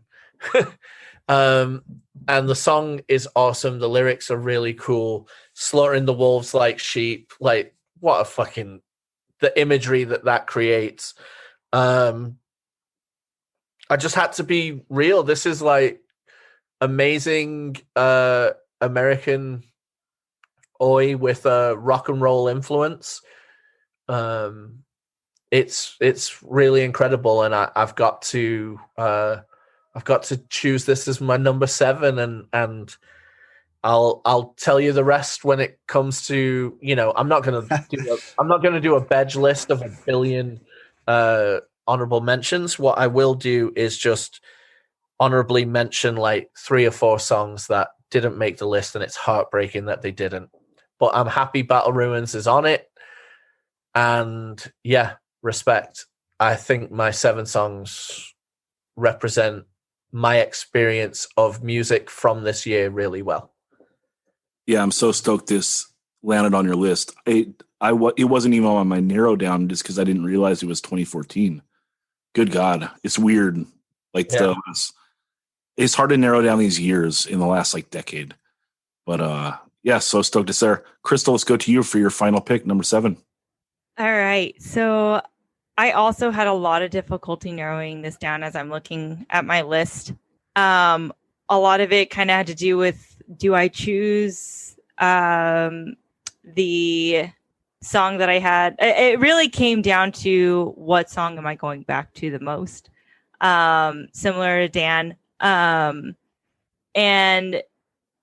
I just had to choose the band whose 6 songs and only released 6 songs I've always found myself coming back to throughout the years. And that is Far From by Violent Situation. Band put this out on the Extermination Volume 2 comp and then only released their demo and then nothing else. And I am always craving more. Especially because not only do I love Austin, he drums in Initiate, but even before I knew him, which was when he was singing in Violent Situation, I was just always in love with just the energy that he had, and just the way that the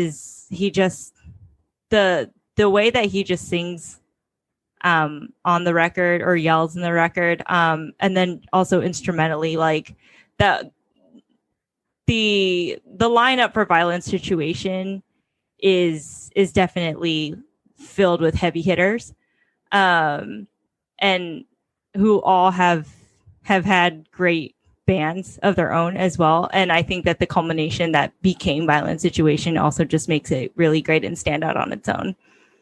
So that is my number 7 pick, and I'll save the one that I struggled against that for the honorable mentions one. But that one was a tough one. This last one was definitely a tough one.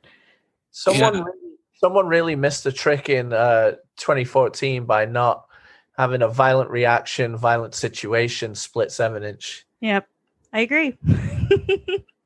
Hindsight is 2020, Dan. How about that? Or 2021. True. Yeah, they were a cool band.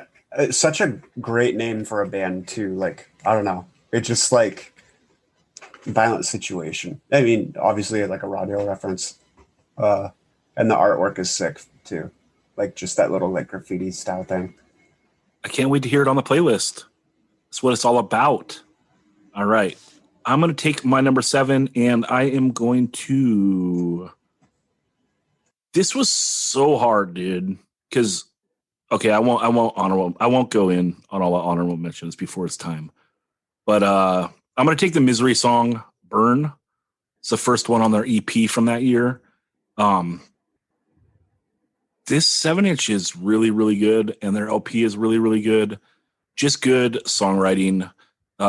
Metallic hardcore out of San Diego. But this song, again, it's like you can tell I'm leaning like on the short stuff. Because for metal hardcore and to do a song around a minute, but to have it be sick is so ill. This song starts mid-tempo with like a super rad solo. And then like there's a very abrasive tempo change when the singing comes in. This like, it makes you turn your head. You know, it's like it takes you out of the groove and you're like, oh shit, now we're on this other shit. What's up? And then it gets catchy. Like they just do like a chorus type part that they go a couple times. And then we're out. But this song is like one of those songs that just gets me every time. And it's like one of those ones where you listen to it and it's like repeat, repeat, repeat. And I think this is a good ass band, dude. The 7-inch and the LP were both really good. luckily both of them got out there. I think people are aware of this band. They deserve like whatever accolades they got because they're great songwriters. And this song is a total standout for me. So that is my number 7. But it is heartbreaking, a lot of the stuff that didn't get on here, because there's a lot of standout stuff from this year. But Chris, let's go to you for your last pick. All right. Yeah, like to echo what Crystal said earlier, like there's a lot of good stuff coming out of Southern California around this time. I remember even like, you know, like I wasn't touring or anything like that. I was up here pretty new in my career and you know, stationed at work, and Rainfest every year, like everyone coming up, all the bands playing, and there was definitely a lot of good stuff in Southern California around this time. So super sick. Heartbreak Round, a band that I want to take so bad, but they do not have, this record is not on Spotify. But I'm going to take a second to talk about it here, and you'll see why in a second. But Vacant State from Vancouver, BC, put out one of the best records of this year. It's right up there with that Noise record. It's the Chains EP. This would 100% be on my list if it was on Spotify. If anyone hasn't heard it, like fans of like basically all the bands that Dan mentioned, like all the UK bands, you know, fans of like 86 Mentality, you know, Violent Reaction, any of that stuff will love it, as well as like, you know, like I think fans of Gulch would love it too. It's just like gnarly, like Boston influenced hardcore. So if you haven't heard them, check them out. Vacant State on Bandcamp. And hopefully maybe Zach will let me come on here sometime and talk about I can't remember the branding. So sorry, Zach. But when we talk about like cheap records on Discogs that you can get, let's do it. Because their record, I recently realized that you could get all of their records for like under $10 each, and I bought every single one, including the ones that I already had, because it's that good. So check it out, Vacant State. So I cheated and pulled up what I'm last, you know, so whatever, I could do this, right? Nard curse pick. So I'm going to take the song Vacant State by the band Bishop's Green, which is another Oi street punk band, this one from Vancouver. I am not sure if, like, both bands are kind of like boot crowd bands. Like one is definitely more hardcore and one's definitely more Oi, Vacant State and Bishop's Green. So I assume that these people are friends, or maybe they aren't, and this is a diss track.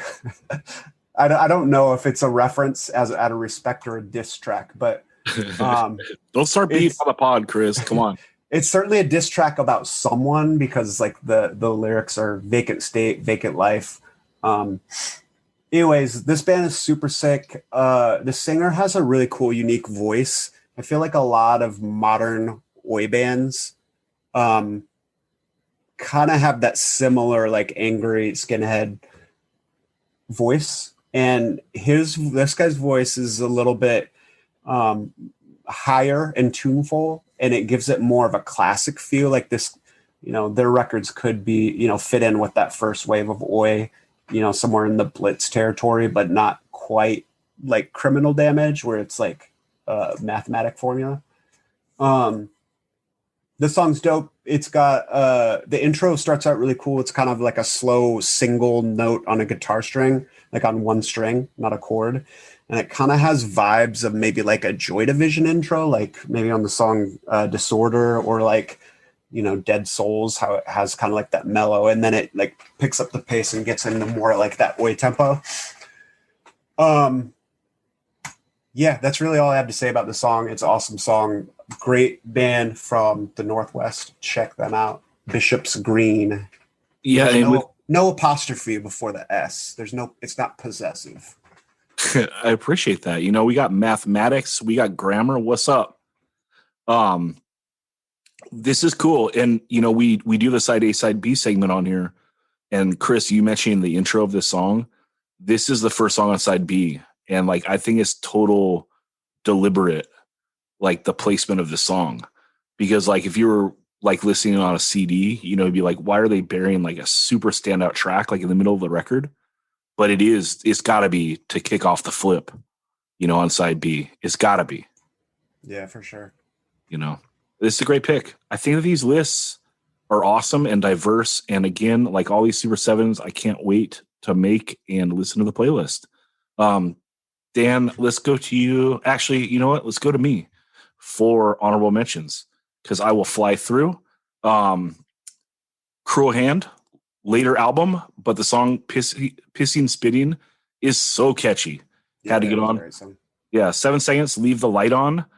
This was my backup 7 Second song. I just wanted it on my list, and it sounds like kind of like Later Ignite. And this is just, I won't break down all these songs, but this vocal performance by Kevin Seconds is so good, and it's just notable, and I want to tip my hat to him. What's up, Kevin? You killed it on this song. Nailed it. Wisdom in Chains, Last Thoughts, Slapshot, Never Trust a Junkie. Every song off the Forced Order, Eternal War record. Every song off the Rude Awakening, Collateral Damage record. Sheer Terror, Love You Like a Leper. Earth Crisis, Depraved Existence. Criminal Instinct, SFW.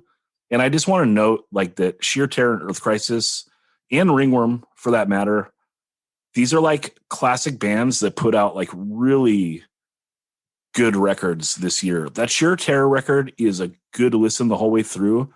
The Earth Crisis, like I never listened to anything after Gomorrah's, and I listened to this whole record and it was surprisingly good. Like if you are looking for like that kind of riffy groove, like I know a lot of bands do riffy groove, but you know how Earth Crisis does it. And sometimes you just want that. There's a lot of it tucked into this record. Like this is a good Earth Crisis record. And it's 2014. It totally shocked me. I really, really like it. So shout out to Earth Crisis for keeping it real and putting out a dope LP in 2014. Dan, let's go to you. Honorable mentions. Okay, I'm just going to focus on three that I really want to, discuss to a lesser extent. The Flex intro / Wild Stabs in the Dark, off the Wild Stabs in the Dark EP. Unbelievable. Like UK hardcore at its most ripping. It's fucking incredible. Listen to it, listener. Trust me. Shout out Modern Mike. Then X-Cult ties you up. X-Cult are a post-punk-esque band that sound like the Wipers and The Fall and Jonathan Richman kind of all have a menage a trois and write really catchy, amazing music. Buzzcocks in there a little bit too, but they're very post-punky. The Fall is definitely a strong influence. It's an incredible song. I prefer their first EP. That's why they didn't smash their way through and solidify their place on the thing. And then the band that just missed out of the list, which, is the Bane song that I was referencing earlier, which is All the Way Through.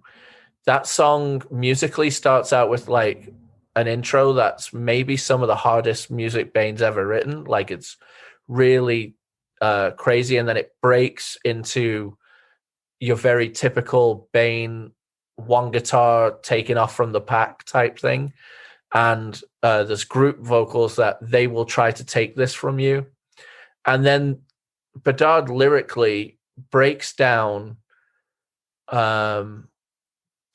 both being disappointed and absolutely elated with hardcore, and that expressing that some of these people will never, looking back at our heroes, you're let down. But at the same time, I mean, I just love this.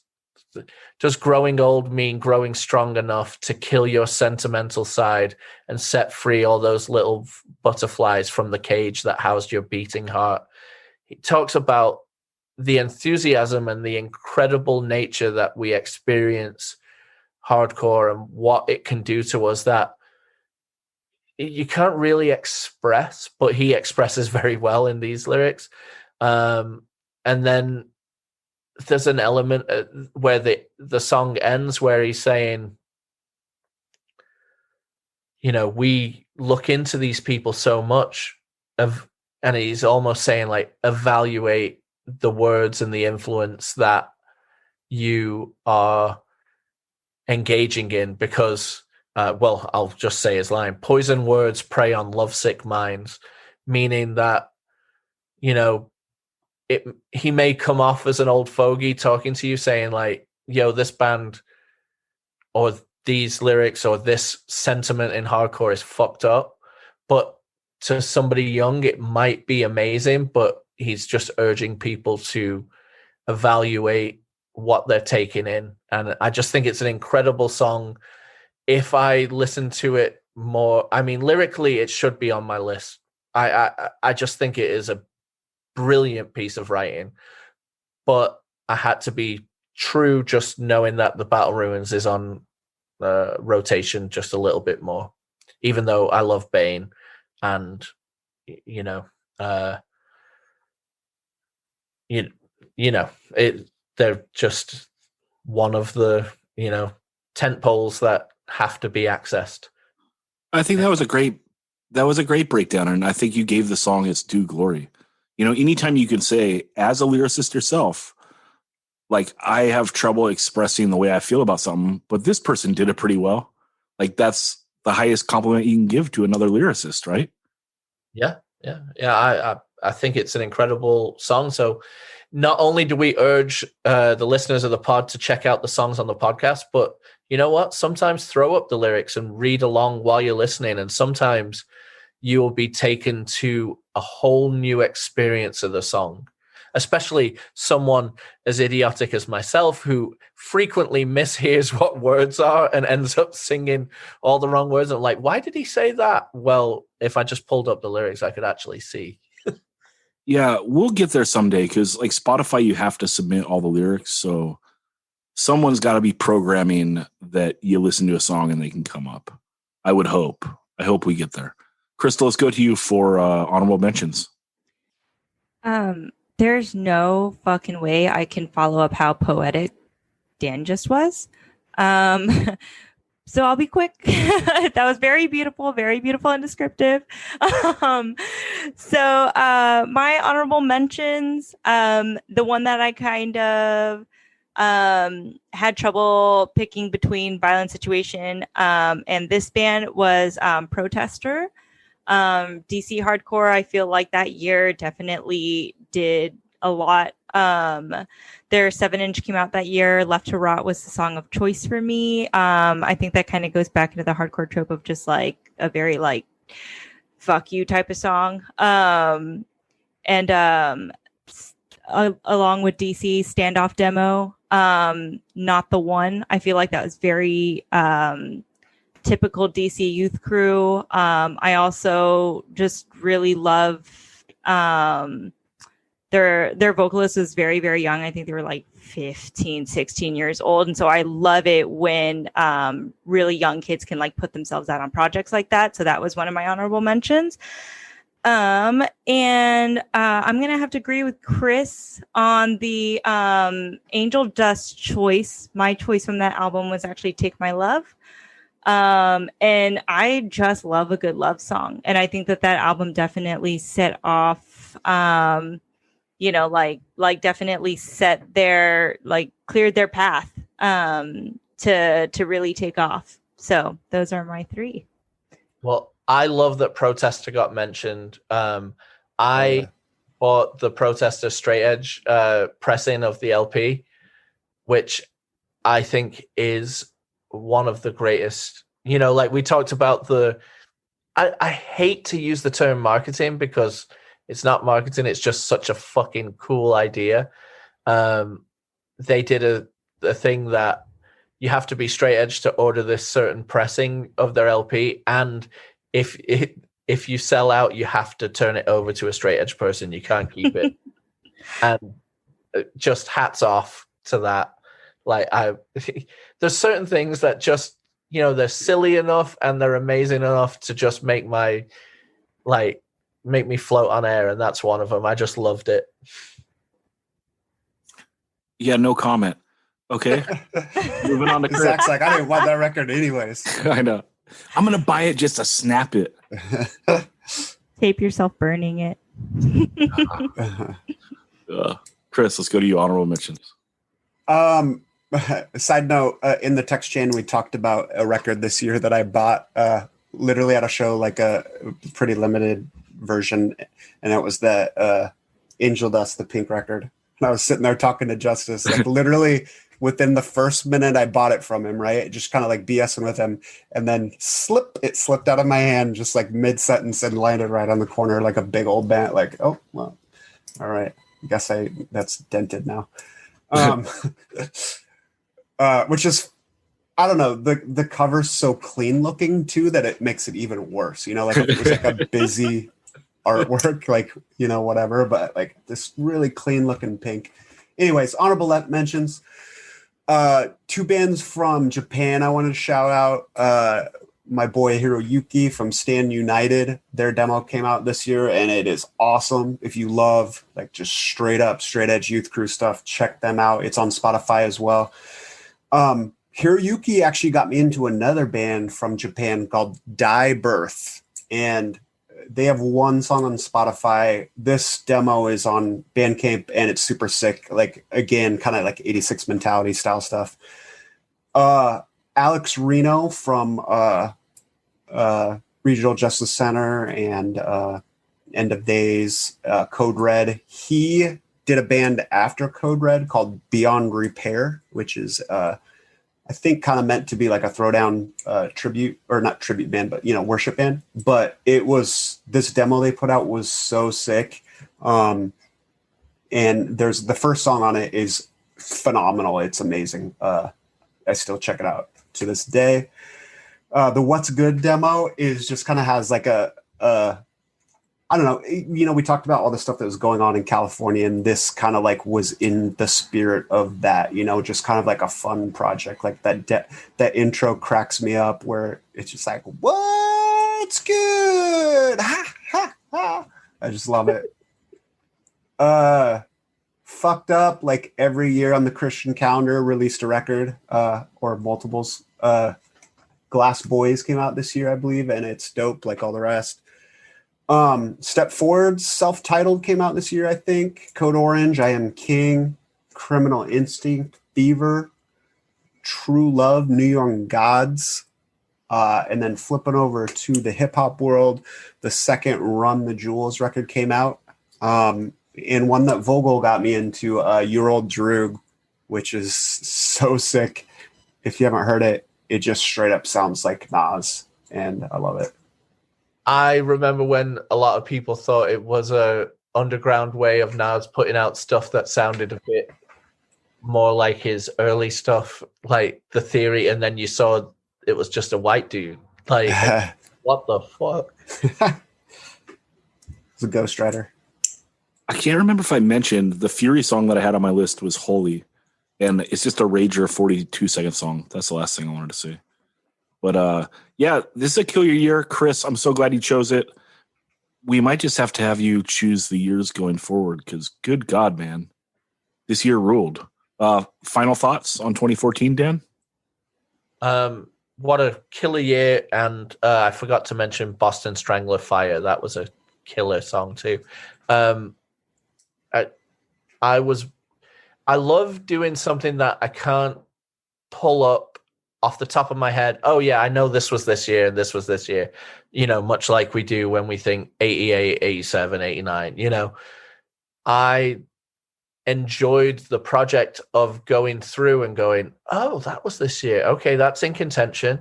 And, going through because I knew what was somewhat in the time period, but it was like doing that deeper dive made me appreciate the music of 2014 so much more. Yeah, Crystal, final thoughts? I'm gonna have to agree. This was so incredibly fun to be able to sit down and like really think about. And then also just have the nostalgic feeling of going back and listening to all of those like albums and then finding those tracks that just really hit for you. I definitely think this is a fun activity to do with the homies, you know? And I definitely want to do that, not just for hardcore, but for like a bunch of other genres that pique my interest, just because it definitely is a little bit of work, but it's like fun homework, you know? You don't get that too often. Totally. Yeah. Chris, final thoughts?